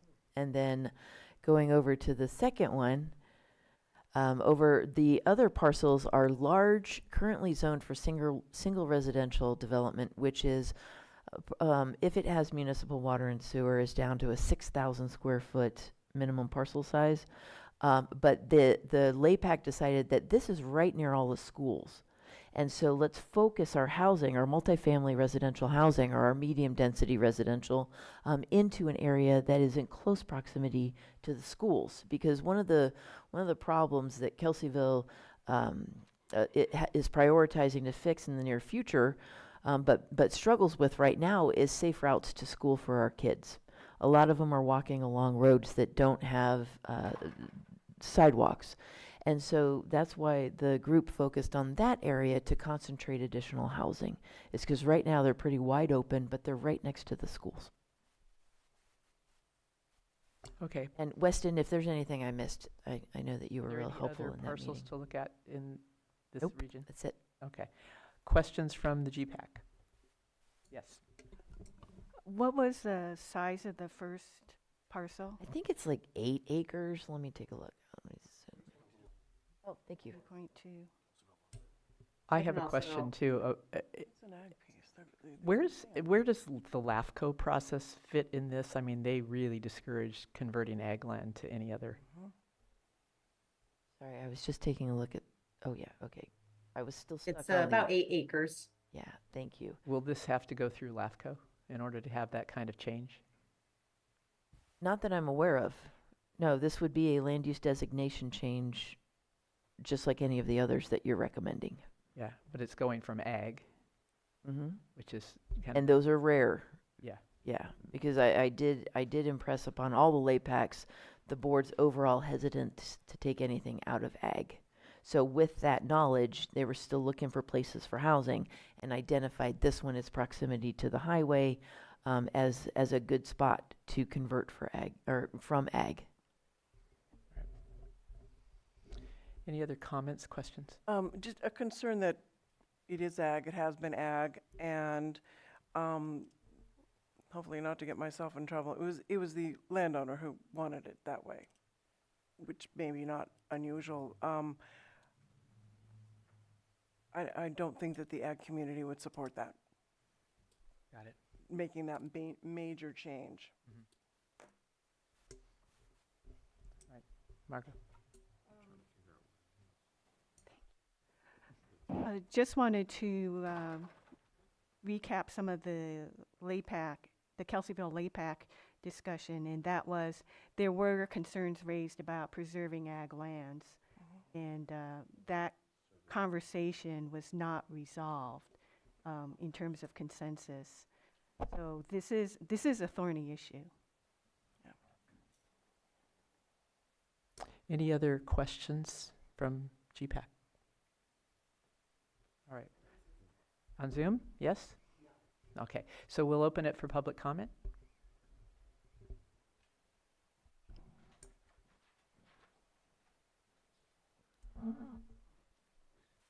I'm glad to hear the board has laid out at least one rule that they didn't like the idea of converting from straight ag to anything really, and that's great. That's very noble, and part of it, I don't know if you guys are aware, and I'll just be brief on that one part. This one part is that when you take ag away, that there's a little known rule, regulation or whatever in California, that to bring it back, you've got to, especially if it's for the medium density and the high, the high density or medium density for the housing, for the multiple housings. If you take it away and you zone it for that, and then down the road let's just say the developer never shows up to buy that property. Once it's zoned, maybe they'll buyer will come along. Maybe they have a buyer, who knows? We don't really know. But if they don't find a buyer and then they say, well, we want to make this ag again. To make that back to ag, they have to find 3 other properties in this county equal in acreage, the zone to the medium high density land, before that can be reverted. And Myra, if I'm wrong, correct me. Do you know? I think I asked you that at the ag meeting we had in here. I'm sorry, I was actually looking at the. Oh, okay. Could you Well, repeat that your one? answer then was in the affirmative, that it is true, that once you take that ag away, it's a catch-22. It ain't never going to come back. And I can tell you, I'm a farmer. I'm a market gardener. I grow for the community. I don't grow to sell to the stores. I don't grow for profit. I grow for the community. I do get tax advantages because I lose money every year. Norman's the same way. He's going to be a new farmer here at our markets. And he's not looking to make money. He just wants to share with the community too. And I can tell you that, I'm in Lower Lake. The land I'm on is full of clay. It's not very good land. It's rocky and it's clay and sandstone. And where Norman's at, it's solid. It's sandstone blocks as big as these tables here. But he's growing in it. And to take Kelseyville land, that flat bottom that's out there, we're so blessed up here in Lake County to have that little valley, even though nobody's really known what to do with it. They grew walnuts out there, they grew pears out there, now they're growing grapes out there. They don't really know what really goes well. Just about anything grows up here in Lake County. You can grow almost anything. And that land, to take that land away, okay, I'll finish up. To take that land away, I would hate to see that happen. There's farmers that would lease that. If it's barren right now, there's people that would lease that and go out there and grow for the community. And it won't be long, we'll be needing more local stuff, guaranteed by it's not about 2025, it's about between now and 2050. You're going to wish there was more local stuff up here. Thank you. Daniel, would you unmute yourself, and then we'll take you at the podium. Go ahead, Daniel. Can't hear. Okay, come on to the podium, and Daniel, you can go right after this gentleman. If Daniel's ready, I'm more than willing to wait. Madam Chair, good afternoon. My name is Tom Lasik. this relates to not only this issue here, but also the one we were discussing previously. It's my hope that, I mean, it's obvious we need housing. We've lost a tremendous amount of homes in the fires just in the last 10 years, and we still have yet to recover. We do need to improve our commercial availability. There's no doubt about that. We are a county of modest resources and modest means. What I'm concerned about is that through this process of planning, there seems to be some people that might be taking advantage of the process for their own personal opportunity. Sure, we need housing, but and sure, we need commercial opportunity, but we're going after ag land that I think has been repeated multiple times. Once it's gone, it's gone. And it seems to me that it's like, well, hey, I've got a realtor here that wants to make a deal, or maybe a generation down, I might want to sell my own land. I think that's fine, but I don't know if that's part of a larger policy for housing. I don't know if that's a larger policy for commercial development. I'd like to see it be more comprehensive, more policy-driven. I'd like to see it where, sure, there is a person that might want to, put in a car dealership or something like that. That's fine, but to use this process to get it zoned in favor of a particular small set of individuals, I think is not in the spirit of what we should be doing as a county. And that's all I have to say. Thank you. I'll bring it back just with a question. This topic has come up obviously with the parcels in Lower Lake as well, and it's coming up here, I think, too. It seems to me that the LAPACs were given direction to find places where growth could happen for housing in the future, given that there's a need for housing in the county. Is it possible for us to take any of the recommendations that look like it was trying to comply with that directive and talk about that all at once so that we can kind of get the big picture as we talk about these things? I mean, one at a time, it makes sense to look at them, but it seems to me that the issue is the housing element, essentially. Thank you. Yeah, I picked up on that with what Phil was talking about, having a good overview sense, which is kind of the role of the GPAC. So what I was talking to staff about is scheduling a GPAC meeting where you're going to get a presentation and an update of the Housing Action Implementation Plan so that you sort of do have that holistic understanding, because what you are seeing is an example of that pressure that we have to develop housing. And to just speak to the recommendations that have come through the LAPAC but originated by a property owner, they're invited to do that right now. They're not, this is the one time where you can get it to go through community review to see if it's consistent with that community's vision of what they want to see. Anytime you can come and apply for it, and we go through that same process. It's just you don't have the same access to the community visioning process and the community group that has come together and been appointed to speak about what we want to see. So I look at it as these are opportunities that property owners are welcome to do, because it's looking at where we want to go for the community.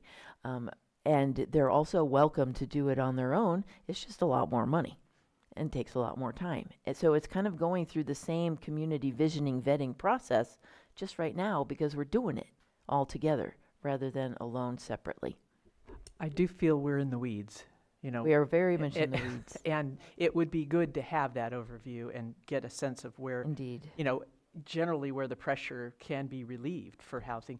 And also, yes, it's hard to create housing on burned lots, right? But we have a lot of subdivided land that is available. Mm-hmm. So with that in mind, I think we also need to recognize that we have a dire shortage of housing at all economic levels. Exactly. And there are some home buyers or renters that may not look at a redeveloped or a burnt lot as an option. Exactly. Yeah. Good. So Thank you. we need variety. Phil? Yeah, and in the same vein, and this is a rhetorical question, so you know, it would be really good if some of the people, and we're speaking here today, who know the land, who've, you know, lived on the land, seen what it's been used for over the years, weigh in and say, you know what, there's this ag land in this area here that probably a better use for it would be a place for people to live or build a new business or, you know, do something otherwise, because either it's really crappy land or in the broad scheme of things, this is not, you know, the land that we really should preserve the most.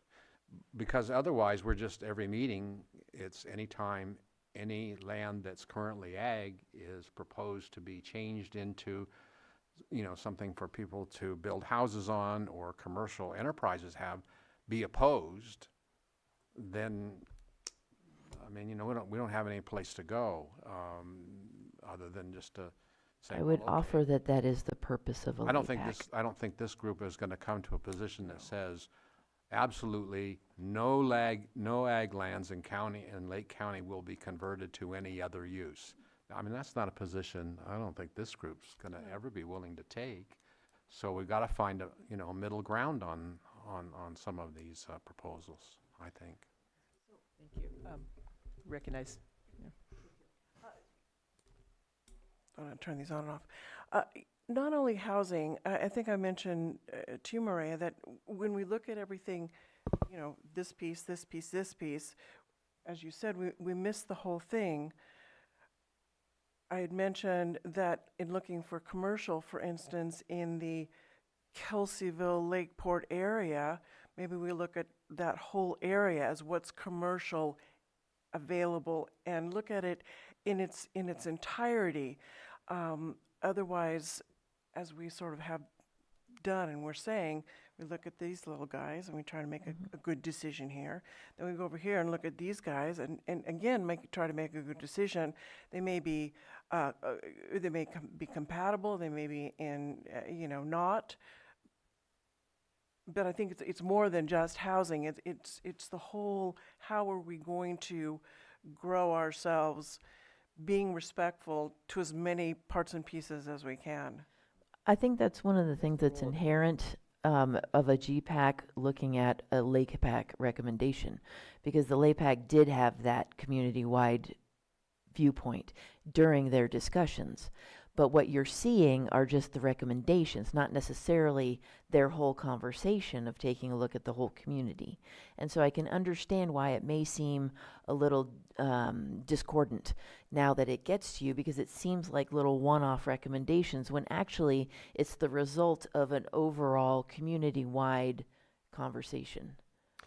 Mireya, it seems to me too that the GPAC has a unique role, and that is to look at the big picture. And the example I'll give are Dollar General stores, right? Every community might get a Dollar General proposed in their community. It could show up. And until you look at the whole picture, like, are they popping up everywhere? You don't really have a sense for what's really happening. And so for our purposes, it seems to me it's not just the housing element, there are a few other elements as well, but it seems to me our role is actually to look at the bigger picture. And it would help if we sort of understood and we're given the benefit of, the conversations around the whole county for that big picture as opposed to each individual area. I am hearing overarching themes coming from your discussion tonight. 1, you value housing. 2, you value the preservation of agriculture. 3, you want to make sure that our development and expansion is done in a smart way and not, just willy-nilly wherever we go. And I think that those themes, as far as recommendations that go forward to the board, just like that, are also very valuable. So I agree. Maybe just looking at from recommendation to recommendation may not be the best way we want to go. Maybe we want to have an overarching statement to the board of what the GPAC values and leave that to the board to help them with their LAPAC recommendations.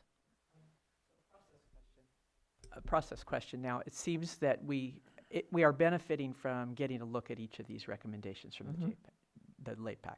So we get through them, look at the recommendations. I don't know how the rest of the committee feels, but I mean, I for one would be okay delaying the vote on accepting those recommendations or, you know, coming up with our own. I would be okay with delaying that until we get the bigger picture and see them all and see sort of where these committees are coming up with the solutions to the problems you've identified. Then we come back, look at the overall housing element in particular, because that seems to be driving a lot of this. Okay. So sorry to interrupt, but some of these are really not contested. So what I would say is this low density to medium density residential across from a school, to me, that's not a big change and an easy one to go. Can we separate out the contested versus the low-hanging fruit, so to speak? We may want to switch to handling community-wide presentation of the changes recommended by the LAPACs and voicing any concerns that the General Plan Advisory Committee might want the board to take into consideration when looking at the LAPAC recommendations. How's that? Rather than taking each recommendation and going, yeah, no.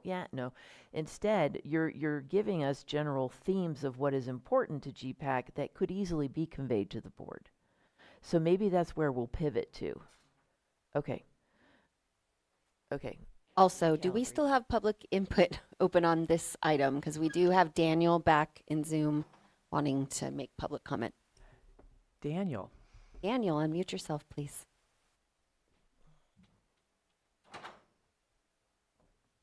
Daniel. Okay, Daniel left or something. How about Benja? Benja, can you unmute yourself, please? Sam, any reason that they might not be able to be heard? Did you have to push? If you do not have a mic connected, you may put your comment in the chat. Okay, I think we can move on. that's it for a Zoom participant. We have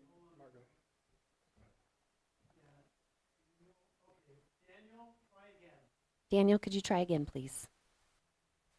Can you guys hear me now? We can, thank you. Daniel, Oh, great. go ahead. Hallelujah. Yeah, I'd like to back up the comments that the gentleman made earlier about preserving the good quality ag ground in the Kelseyville area. And my other concern about adding medium density and high density housing units in the Kelseyville area is overloading the resources that are there, the school in particular. And also, I don't understand how we can put in more housing when we're not creating any more water. You know, where's the water storage? Where's the water supply? Are you just going to take ground out of agriculture and then pump the groundwater for the residential uses? And those are just some of my concerns that I have. Thank you, Daniel. Benja, can you unmute yourself? Hi, can you hear me this time? We can, thank you. Wonderful. I would like you guys to definitely wait on any kind of contested or uncontested ideas from the LPAC. I've noticed a lot of deficiencies in all the general plans in the Northern California area in relation to climate resilience and renewables. And I would love to have you guys be super aware that in the next couple of years, if we did something like a zoning plan for 100 acres per 5,000 people of renewables, that would give us all free electricity-ish, right? There's a lot to it, but for example, Lakeport's got 5,000 people. Let's take 100 acres and make sure it can be turned to renewables, whether it be solar, geothermal, biogas, or other, even battery storage or hydro storage. Same thing, Clear Lake. Let's take 300 acres because there's about 15,000 people and have some kind of general plan to get to 100%, actually 200% renewable, so our county can get a dividend for our renewable energy that we make, much like Alaska does, because they create a lot of oil. Like to see Lake County be in a position to pay its citizens a dividend from renewables within the next couple of years. And the water storage thing that the gentleman mentioned fits perfectly into this. We have a Middle Creek restoration project that's going on. I know that would be a great place to add a bunch of storage, not necessarily in his neighborhood, but it does go with the overall California plan for more water storage and would love to see the same kind of thing put toward wetlands, about 100 acres per 5,000 people of wetlands. So I'm up here on Cobb, and right now it's raining a ton. And if we could store this water in large kind of earthen dams and ponds, it would help the whole community, including the Delta smelt and other habitats. So thank you guys for the comment. Thank you, Bedja. Thank I see no other hands in Zoom. All right, so public input continues here. Yeah, I forgot this part when I was up here before, and I agree with our CAL FIRE representative up here, is that it's a thumbs up on that other lot in Kelseyville. I mean, when you think about rezoning, you know, when I say read something, you know, they're going to rezone for medium density, high density, or whatever housing. That's what you think about. Is you think about the resources that are already there, the infrastructure that's already there, the community that's already there, sidewalks that are already there, grocery stores that are already there, schools are already there, you know, medical or whatever. And you put all that stuff together, and that's a bingo. And so what you guys were talking about was making some kind of a guideline, you know, not a blanket. And I'm not for a blanket no on ag either, because there could be some really lousy places out here that a long time ago got zoned ag. I don't know. Maybe somebody had a ranch there that was a part-time. You know, like Shannon Vineyards has a sheep on a wetland over in Clear Lake Oaks that they let them down there when the water's not there. You know, and there was, I want to say it was 10, 15 years ago, the county was trying to make that high density. I was on a committee that fought that, and we got rid of that. And then Shannon bought the property, and they said, we'll graze sheep on it, because that's a high water part of the lake. That's part of what cleans up the lake. And so, yeah, evaluate each thing on its own merit, you know, but you could have some blanketly guidelines, you know, like this here we've got to really look at, you know, like if it's going to be the housing in the downtown, does it have the schools? Is it safe to get to the schools? Is it all this stuff? As it meets all these little items, you know, we start filling out the bingo card. And the same thing with the ag, and that's all. Thank you, guys. Thank you. Anyone else? Come on down. Hi. My name's Shannon Sanders. I'm from Middletown. I was actually still am part of the LEPAC in Middletown. And this is just kind of a general observation, because I really feel for you, all of you, because there's so much on your shoulders. And then it all of a sudden occurred to me that the process is like when we were concerned about water or eagles' nests. There's the planning department, the planning commissioners, the supervisors. Even if there is an approval on any of these, it's still going to be scrutinized. So it can take a little burden off your shoulders, and you don't have to be a supervisor, a planning commissioner. You don't have to be all things in one, because I feel for you, because it's like you're looking at just every little detail, and some of those things will be scrutinized further down the process. So just a thought. I hope that was okay. Excellent thought. Thank you. Okay. All right. Thank you. Thank you. All right. Anyone else? First, my name is Kimes, like New York Times, but with a K. So, yeah, and I want to qualify it. I'm probably autistic. My view of the world is not normal most places. It might be in Lake County, but most other places not. I'm not opposed. I'm not an advocate of no growth. Obviously, there's over 3 times the population on this planet from when I was born. It's going somewhere.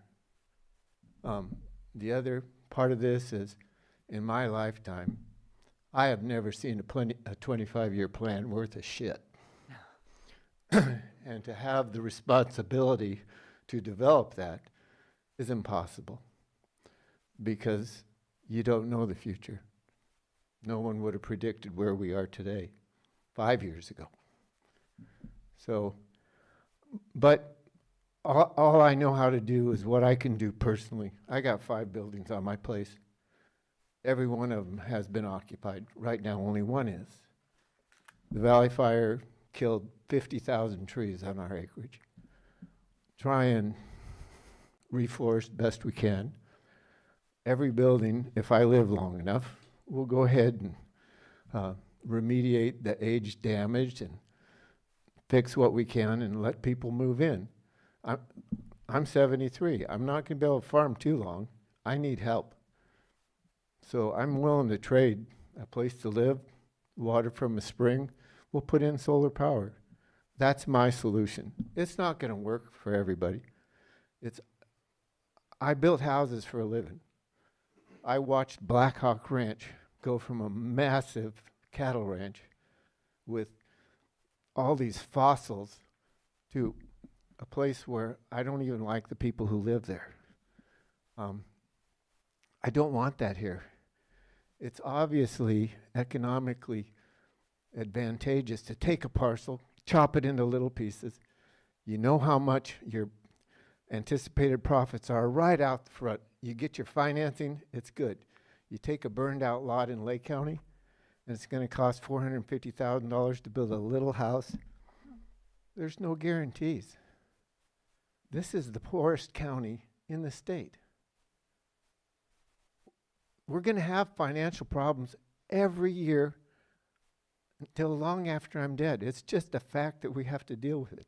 Is it worth the quality of our life that we have, that we're immersed in every day? I think so, even with the 21,000 cars a day pass by place. I'd love to have trenches across Highway 29. Stop them on each end. They're not going to do that for me. So we have to try and solve some of these things ourselves. Your job is impossible. It's impossible. Good luck. Thank you very much. Think about it. Yeah, thanks so much. Anyone else from the public? All right, we'll bring it back to the GPAC for comment. I thought I heard the start of a motion. Oh, go ahead and comment. Comment, please. Okay. I wanted to voice support for Phil's and Sharon's and Maria's suggestion that we have subject matter experts in the local areas, and we get more information on where is it possible to have more housing. And we talked about mixed use before, but I think to bring it back home, pardon the pun, is to take a look at where are the infill opportunities in these areas? Because I sense the same, if not frustration, bewilderment. It's like, wow, we're operating in the dark here. We're getting these proposals one at a time, but we're not seeing the big picture.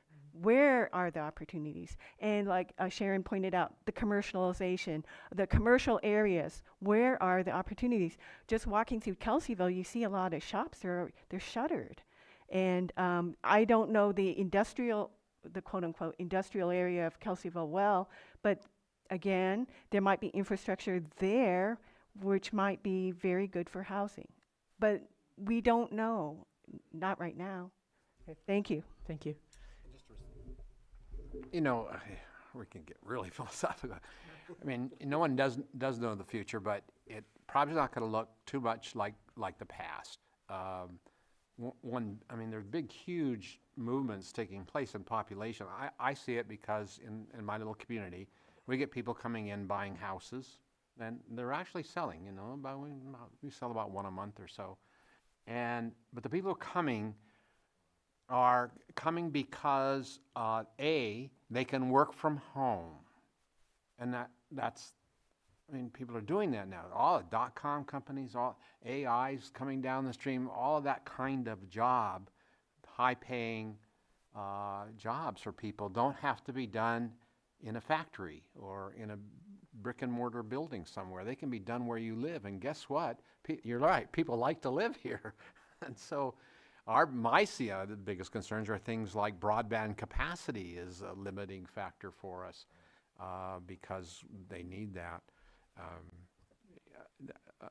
The issue of, well, where's the water coming from? Well, in 1962-ish or so, there was, in the area that I live in, there was nothing. There was some chamise growing on the hillside, and whatnot.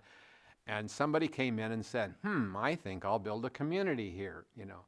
And people at that point probably said, well, where are you going to get the water? There's no water. I didn't know what. And his answer was, no, I'll build a water plant then. And so we have 3 communities there that run their own water plants. That's where they got the water. There was enough of an investment so that they were able to build the roads.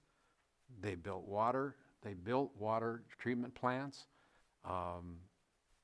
You know, where there's a will, there's a way. Our task is not to solve all those problems, you know, for a potential developer or someone who wants to use the land.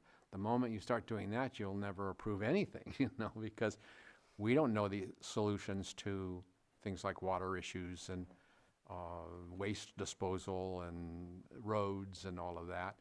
But there are people that do. And if you give them an opportunity in this county to build, they will, you know. Otherwise, they'll build someplace else, you know. That's just the way it goes. Thank you. Go ahead. Yeah, I'd like to go ahead and start a motion. We also have Marty on Zoom, and she's GPAC member. Okay. Marty, unmute Let's go yourself, with, please. before the motion, let's go with Marty. Yeah, Marty, unmute yourself, please. I was just going to make a motion that in essence of time, that we not make a motion on each and individual proposal, but look at them as a whole. So go to each of them to see them, but then look at them as a whole and move forward from there, because we're never going to get through all of these. And again, I have to reiterate, each of these local planning committees, you know, had heartfelt, long hour, multiple discussions over these, and they know their areas better than any one of us. Thank you. Thank you, Marty. And I think, just from my perspective, I think we can trust that the local area planning areas have spent a great deal of time on this.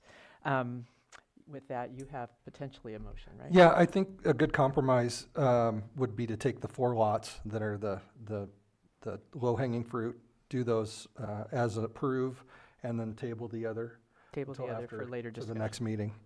So that'll be my motion to accept the recommendation of the LPAC for the 4 lots identified in the presentation and table the decision on the other west side of Kelseyville to the next meeting.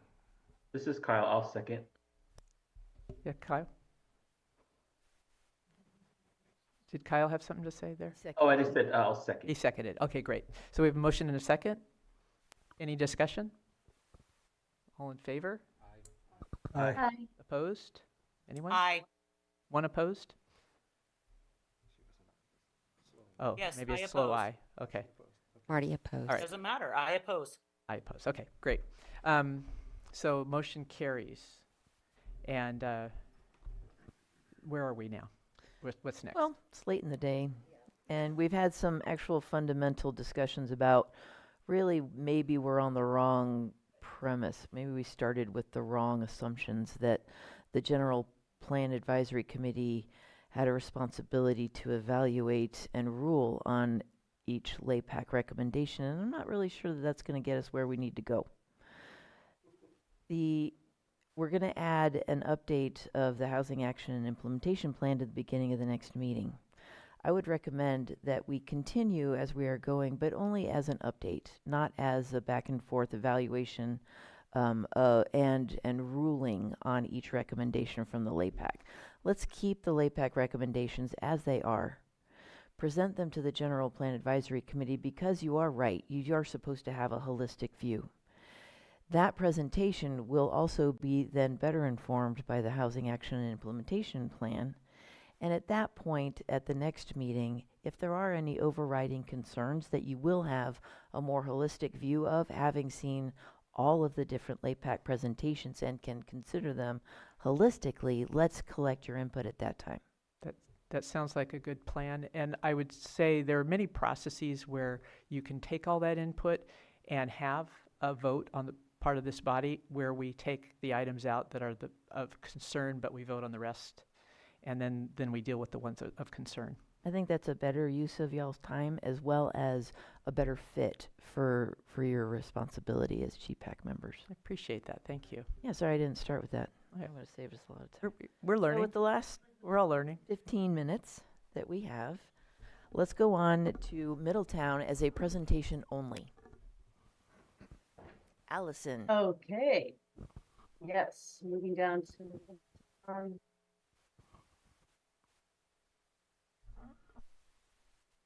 just a couple changes here.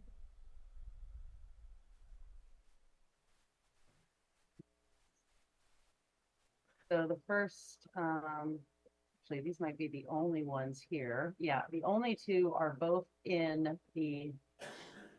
or near the Middletown community growth boundary. And the first change, let me just scan to where my notes are for Middletown.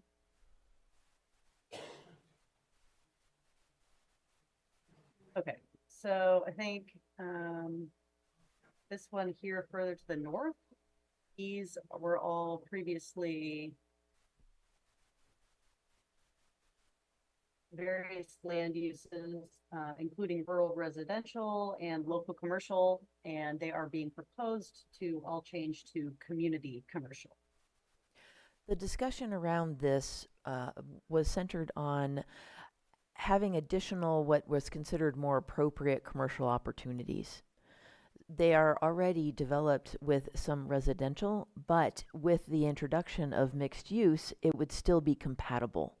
And instead of in the fringes out here having something like a surveyor's office or, you know, something that would fit in a local commercial, this would be something that would be more community-wide, possibly regional opportunities for commercial. And so that was supported by the LAPAC. On to the next one, please. Were there any questions on that one? Next, Allison. All right, then this parcel down here, it is currently a split parcel with part of it as rural residential and the other part of it is rural lands. And then there's also a small sliver, I think that is part of the same parcel that is resource conservation, of course, for the riparian buffer. And the resource conservation area is not proposing to change at all. But the other two portions of the parcel that are rural residential or rural lands are being proposed to change to resort commercial. The property owner brought this to the Middletown LAPAC because he wanted to be able to support commercial in that area. He actually was hoping for either local commercial or resort commercial, but after an extended discussion by the LAPAC, the members of the community felt more comfortable offering resort commercial activities. So something like a bed and breakfast or something that, trails. There's a ridge line in there that you can't really see, but it would be, the community felt it'd be much more appropriate if they were going to go commercial to offer it as more resort commercial options. And so it was a really interesting negotiation that took place during that LAPAC meeting where the property owner was amenable to resort commercial. And so that's why that one was approved. Next, Allison. So I think. Any questions? I do have a question. So when that discussion took place, what were the major factors that had them wanting that change? Part of it was the ridge line. There's a pretty steep sloped ridge line that sort of is almost a physical barrier, and so the access to that property is somewhat limited. Mm-hmm. So the group was more, let's bring something in where people are going to come and stay, not necessarily be going in and out all day long. So that's where that kind of steered toward that way. Okay, thank you. Any other questions before we move to the next one? Okay. Great. Next one, Allison, I think that might be it for Middletown. That's right. Yeah, that does it for Middletown, but we can move on to Rivieras and I can just keep going through them and give an overview if that works. Thank you. I'm really hoping we can get all the way down to Shoreline because there were a number of changes there that were environmentally focused. And I know I've got Holly and Donna on here, so they'll be good to Okay. speak to that. But let's keep going. Okay, great.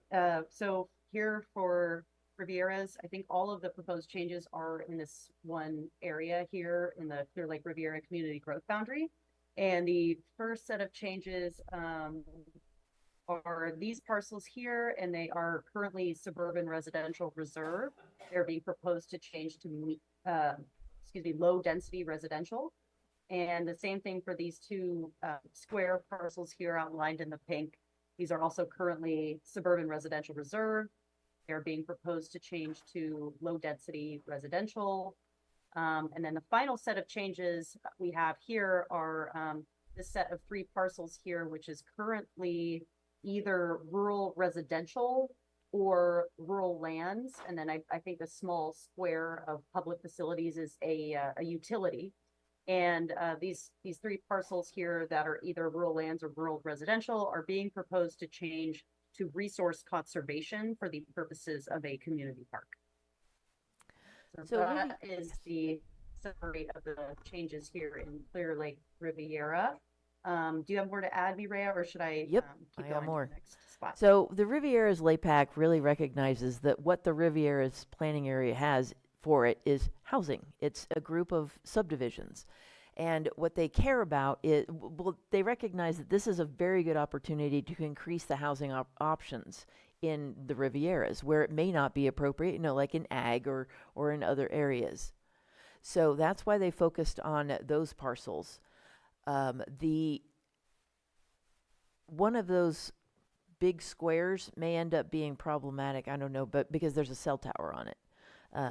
And we didn't really talk about that in our discussions. So that's just for your, stick a pin in that one. One of the high priorities in the Riviera's LAPAC is a park. There's talk about converting the golf course to a park, but it's not like the county's talking about that. So what they looked for then was those areas that you see in blue. They thought, okay, that'd be a great place for the park because it goes down to the lake. The dogs can run around. You can have multi-use. You can have either lake access or just, bring your kids out for a picnic, that kind of thing. And so they focused on that area to switch to a park. And that's pretty much it for Rivieras. Question, unless if anyone else has any questions on this as well. My question is, first of all, love the park idea. Yay for them. My question is, this area has some real access issues in emergencies. And when the first subdivisions were proposed, I'm sure that, maybe they didn't have that conversation, but there are some real access problems. If there's a fire through there, getting out of there is going to be a nightmare. And so my question is, did they have that conversation about adding more density of residential in an area that's already pretty stressed when it comes to evacuation?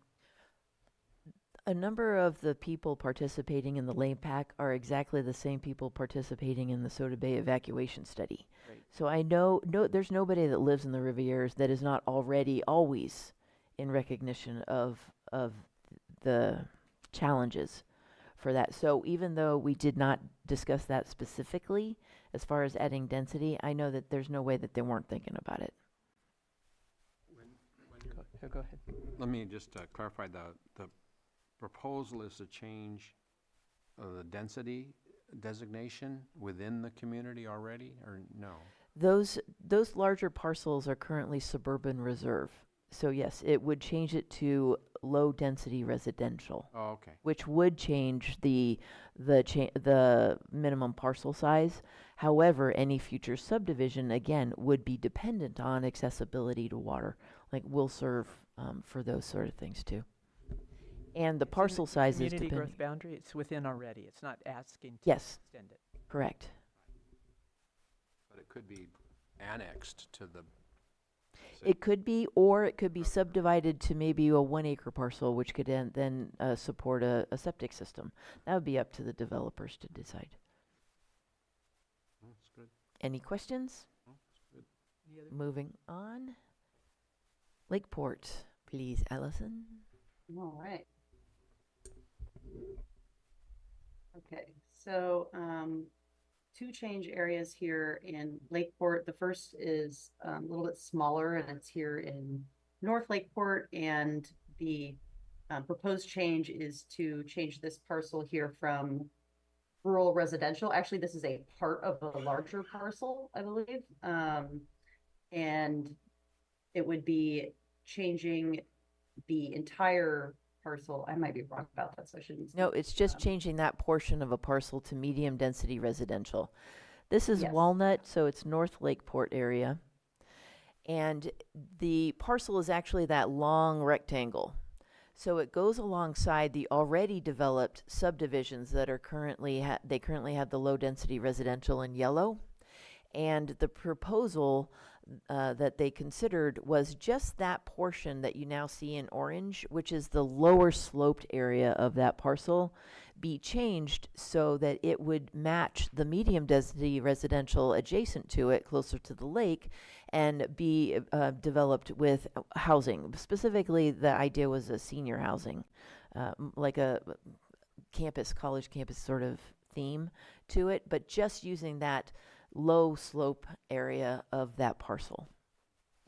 It would also tie into those roads that have already kind of been stubbed out on to the south of it, of the subdivision below it. So it would kind of just be an extension of that existing housing. Next, you're going to recognize this one, and- Denise. Yes, this is the old Cristalago project. I hope that I'm pronouncing that correctly. And currently, it is a mix of suburban residential reserve with these spots of resort commercial within it. And it is being proposed to entirely change to rural lands. So Cristalago is a project that was finally approved by the board and rezoned to plan development commercial and plan development residential for an overall, it started out being a golf centered community. It ended up being like a winery centered community. It never got off the ground. So that use permit is actually expired, but because it was rezoned because of the project, the rezone doesn't automatically change. So the Lakeport LAPAC just wanted to get rid of that plan development, commercial plan development resort or residential, and just revert it back to what it was originally. So that's what is reflected here. It has steep slopes. It's in a remote area. It was rural lands because of that, and so they just wanted to go back to where it was. Question. As I recall, that project maybe it was in the permit itself, but if the project never got developed, the intention of the board at the time, I believe, was to say that everything expires, right? So this moving it back would actually be in keeping with what that board thought. The general plan of development, if it did not become a vested plan, would expire over time, just like our use permits do also. And so there's nothing going forward on this. Next, Allison, are we done with Lakeport? Yes, we are finished with Lakeport. The final two are Cobb and Shoreline. We left those closed for the bottom because they actually both have more groupings of changes. Each of those planning areas have 5 different clusters of changes. So and we originally had Cobb first on the agenda and then Shoreline. So should we keep No, let's going keep going. with I'm going to Okay. take next steps off of our agenda because basically our next step is we're going to meet again next week. So good. We just got 5 minutes back. Let's keep going. Okay, great. So for Cobb, there is the first one here. This little parcel is previously, well, it's not, excuse me. It's currently local commercial and it is being proposed to change to community commercial. That was a discussion similar, and Paul, jump in if I get something wrong. That was a similar discussion in that they didn't want to just offer local commercial opportunities, but rather a more robust offering of potential commercial development in that location. Okay, and then the next one here is this yellow, well, it is currently resort commercial. I think this is maybe a part of the Hoburg's area here. And this parcel is being proposed to change to low density residential, and then the adjacent parcels below it are being proposed to change either from resort commercial or from suburban residential reserve to medium density residential. So Hoburgs, for those who may not be familiar, is an historic resort. It was, and it was a significant cultural loss during the Valley Fire when it was wiped out. Since then, there has been discussion about it getting revived, but nothing has taken place yet. And so the Cobb community took that as an opportunity to look for locations with housing. And so that's why they focused on that one. Next. Okay, and then also in this area, we have this parcel here, which is currently rural residential, and it is being proposed to change to local commercial. And then south of that, we have this other parcel here, which is currently local commercial and is being proposed to change to community commercial. The Cobb community is looking for an increase in options for commercial development. Local commercial can tend to be somewhat limiting, especially if you're in an isolated community. And so this would offer additional options. Paul, was one of those a community center? Okay. Mike. That was the odd-shaped one that's pink right there. It's a community pool, and they're looking at just offering more, like you said, commercial options as far as snack bar. Yes. Which you couldn't have where it currently is. Correct. And so this would just be building out the amenities to a community gathering place. Correct. Yes, so I think we split that. Whereas we only previously it was all.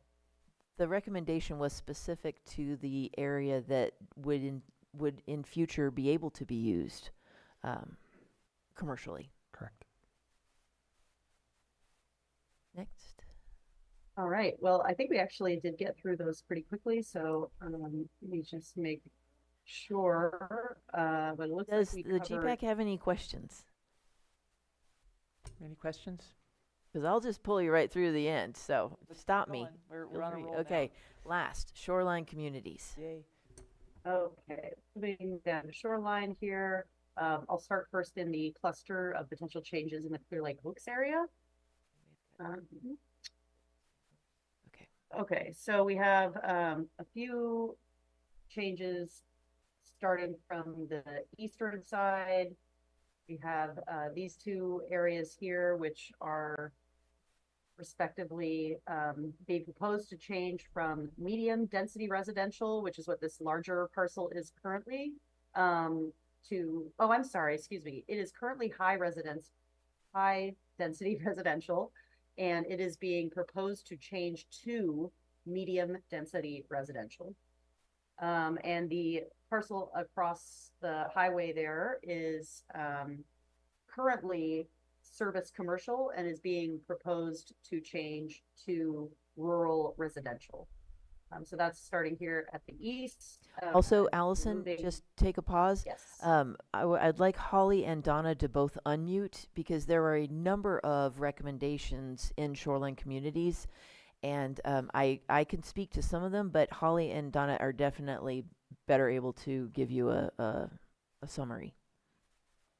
Okay, Do you keep want going, me to say Allison. something right now? Not yet. Let's wait till, unless there's something you want to point out. If not, we're going to keep going. I just want to point out that the focus of LAPAC was that we did not want to extend commercial to the east side of Clear Lake Oaks, which is what was proposed in the last area plan.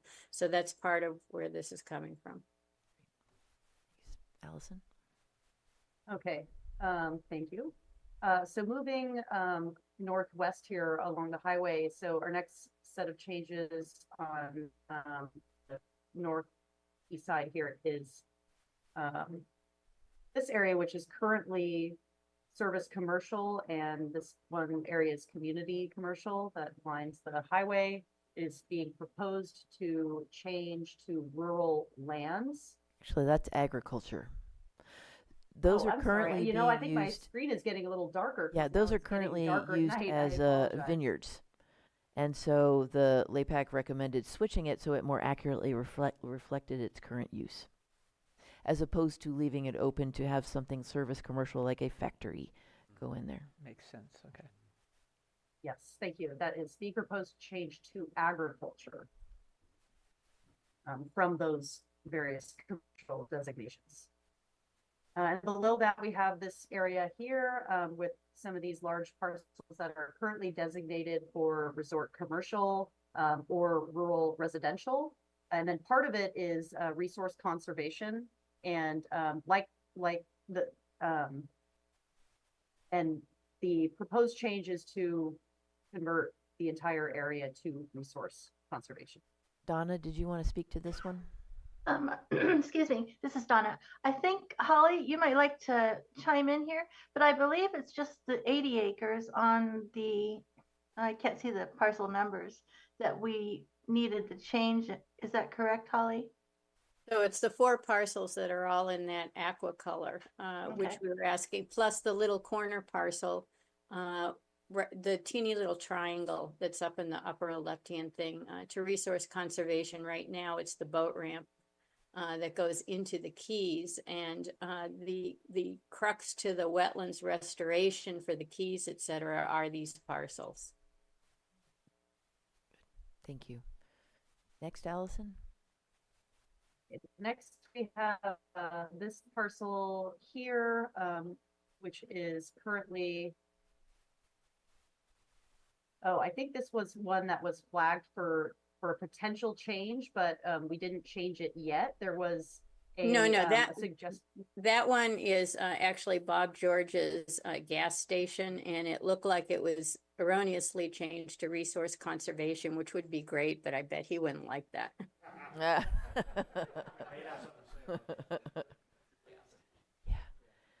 Holly was one so of the this one- people that I Good sent call, my Holly. notes to, because with Shoreline Communities, I was just hanging on. I was just trying to keep up with them. So, offering my planning advice. But yeah, they came ready. So I made sure that they rechecked my work. Thank you. Next one, Allison. Okay, so sounds like that's no longer a change area. So moving on to this strip of parcels that are currently low density, or I'm sorry, they are currently medium high density residential, and they are being proposed to change to low density residential. These are very teeny tiny parcels. I'd like you to see if you could stick an apartment on any of them, so it made sense. This is Donna. I don't believe they have access to water or sewer either. No, they do, but they're too small to utilize for it. And, the setbacks and the building heights just can't, Support it. you can't do high density. Right. Go ahead, Allison. All right, so moving on, I think there was a direction on this set of parcels to create this resource conservation buffer along the waterway, but I think there's actually 2 waterways here, because this one here where my cursor is, I believe that's Schindler Creek.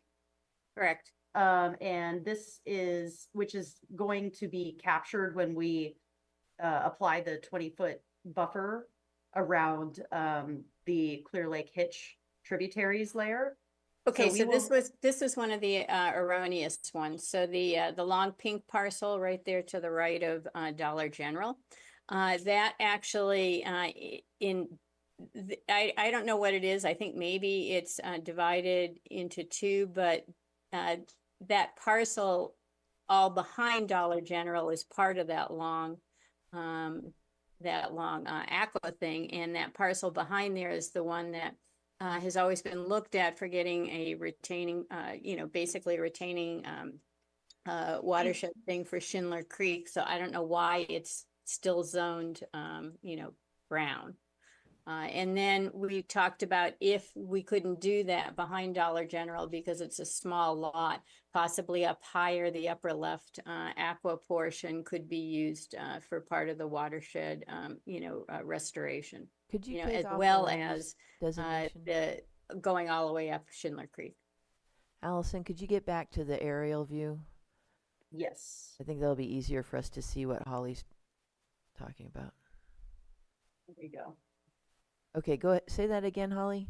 'Cause I Okay, can so we Dollar see General now. we see Dollar General, you've got your cursor on it. Yeah. So the two pink parcels to the right there, actually, that's not correct. That also includes the area behind Dollar General.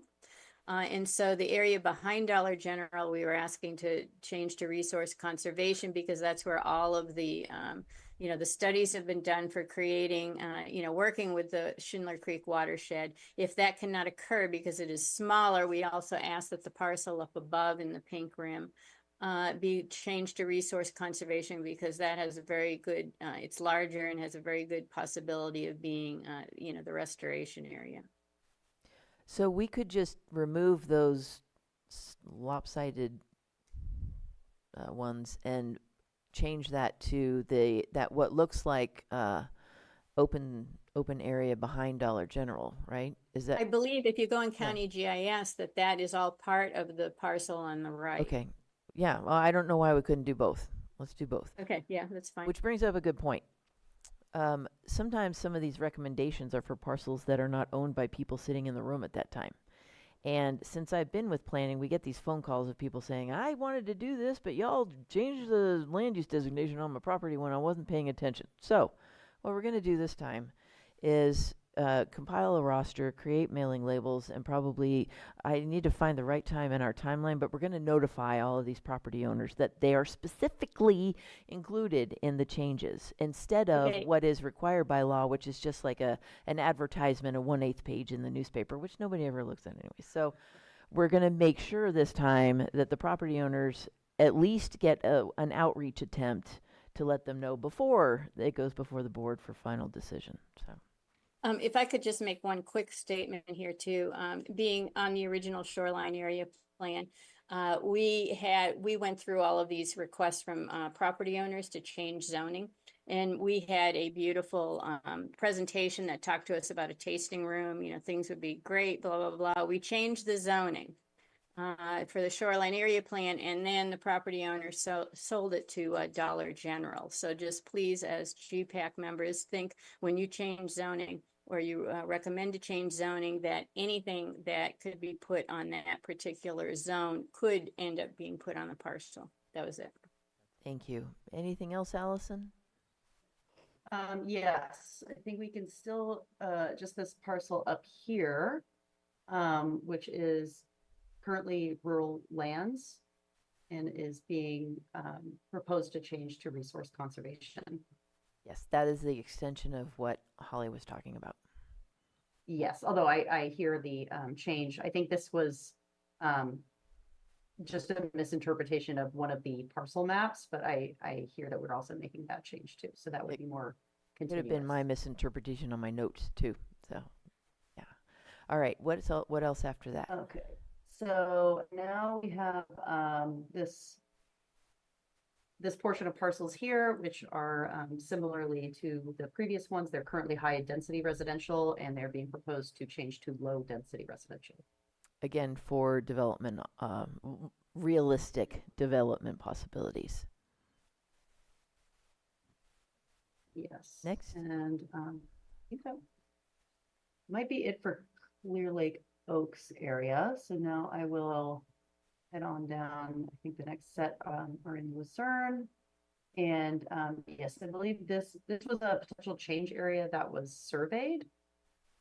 And it is currently medium density residential, and there was a proposal to change it to local commercial. I don't remember that. I don't either. I think that that may be part of the housing element thing. The only thing we talked about were the parcels next to Ciago and the one up off of, I think, Panorama Drive. I don't think that's hate, but let me, Holly, let's go back and look at that offline and see. Mhm. That may not, Sure. yeah, that might be an error. Okay, keep going, Allison. Okay, let's see, that might have covered all of them.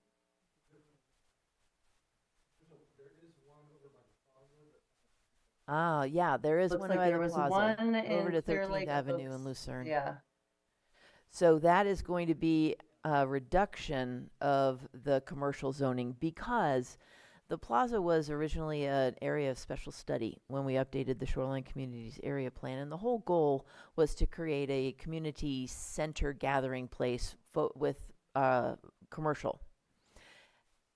That has not come to be. It's still got residences on the outside edges. And so we changed it. That doesn't look right. Am I talking about the right thing?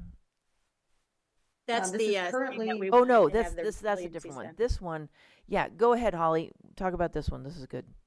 Okay, so basically we have the church has 3 buildings down there and they're empty at the moment, plus the community garden. And so we have earmarked that as being a potential warming, cooling, resiliency community center down the road. So that's why it's put as public facilities. Yeah, they're looking at this location as we develop the, the community resiliency centers too. So this mirrors that. Good. Next one, Allison, can you go to Lucerne? yes. Back to Lucerne here. I know I didn't make this up. We wanted to change this. Okay, good. Wow. Yeah, right where that red stuff is with the knobby thing on the end, that's the hotel or the castle. This area? Yep, exactly. Okay. So you see how either side of the red has 2 layers with that little alleyway in between? It's like 2 layers of red, then 13th Street, and then 2 layers of red. Okay, that was originally changed so that it would all be like this 2 streets of commercial on either side. The LAPAC approved a recommendation to remove the outer line of red on either side. Right, Allison? It should be going to yellow. Okay, so the proposal is for this section here. So and let me for tell the- you what's going to get added. Yeah, Because yeah, looks like apparently we this- missed that one. The outer lines of red, the commercial, have never been changed to commercial. There's no interest. They're all residentially developed, and the community decided let's just take it back to what is existing rather than keep hoping for changes. Because, and I'll tell you why, because a legal nonconforming parcel, such as those residential uses, those are legal nonconforming uses. They can't expand. They can't build a garage. It's problematic for them to continue with their residential use because it's limited, because the community has said we want commercial there. And so this would revert those outer layers, still maintaining that commercial corridor along 13th Street. But the neighborhoods on either side would then just go back to residential use. And I think we made a change. I can't remember if we made a change alongside. Remember that pink one? Oh, was there? Okay.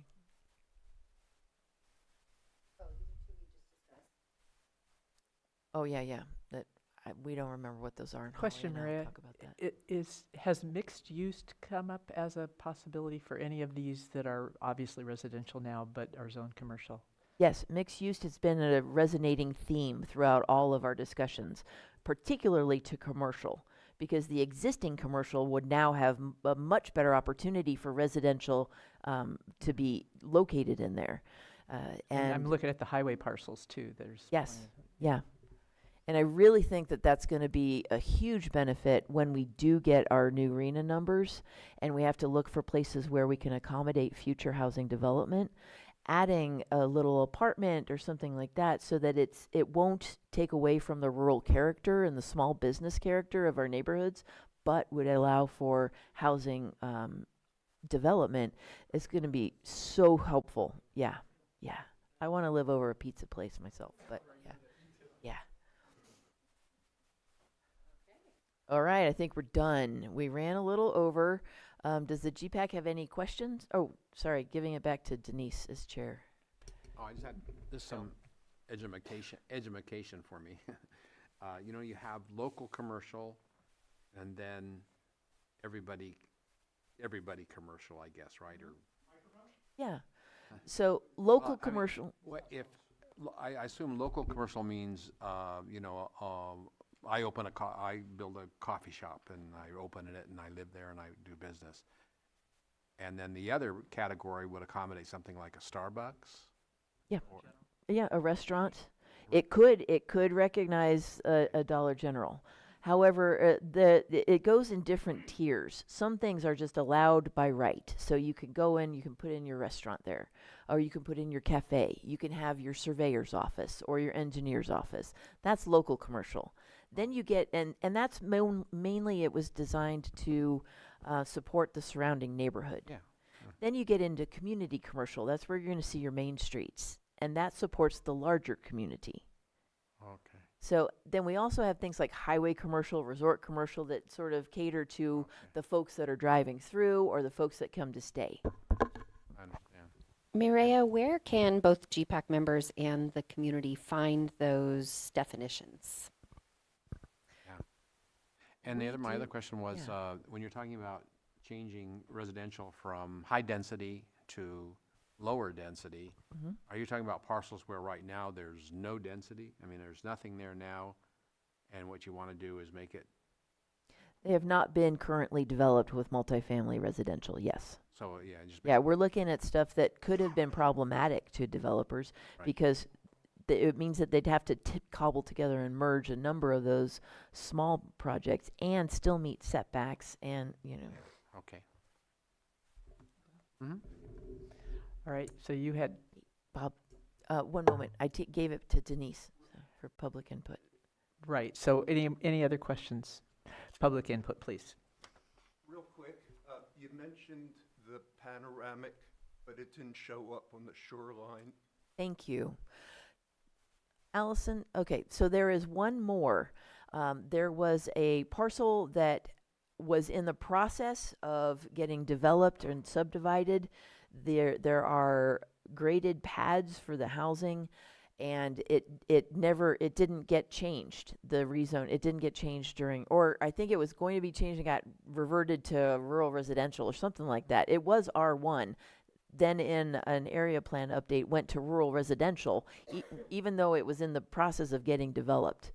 The LAPAC heard Bob's request to take it back to R1 with the thought of not having the original density of housing that had been developed, but to just finish what has already been started, which would then result in like a parcel map. So the parcels would still be large. But it would revert back to something that would Where? allow for that housing. Where is It's this? in Panoramic Drive in Lucerne. And I don't have, you know what, let's add that one to what we are going to talk to you about in the beginning of the next meeting so that Allison has time to get that up there. Thank you, Bob, for pointing that out. We will make sure that that is included because that was approved by the LAPAC. So just real quick on that, there's actually, for some reason, it didn't get approved as a subdivision 30 years ago. There's 10 pads, there's actually water meters in the ground, there's electricity, there's a road. So the goal would be just to have like a minor subdivision there, like four lots on 10 houses instead of the original plan 10. Thank you. Thank you. Any other public comment? All right, we'll bring it back. Where are we? Yes. Margo has a question. Comment from, Question for our agenda. We're going to wrap up what we didn't cover today. But we also had a request from a GPAC member to cover a new topic, and that is the addition of a, oh gosh. I got it. OG. Yeah, that's Okay. Betsy Kahn's request for modifications for the addition of senior support related services into the appropriate locations in the general plan. We didn't add that to our agenda because we wanted to stick to mapping. So what we did is just take that in, and that's going to be reflected in the draft documents, and we'll hash it out then. So it's not a LAPAC issue, it's a policy issue, and that's not that hasn't come before you guys yet. So we will bring that back at a later time. Okay, all right. So next steps, we're going to meet again in a week. We're going to talk about, or we're going to get you a HAPE presentation, if I have to do it myself. And then we will have some availability for discussion about what we just presented for you today, but we're not going to go hash it out item by item. Then we're going to talk about community growth boundary changes and planning area boundary changes. Okay. You guys have been good sports. So Thank you. meeting, Motion to adjourn. it's not adjourned because we have a second part to this meeting, but Yeah. Till next time. till next time. Thank you, everyone. Thank you.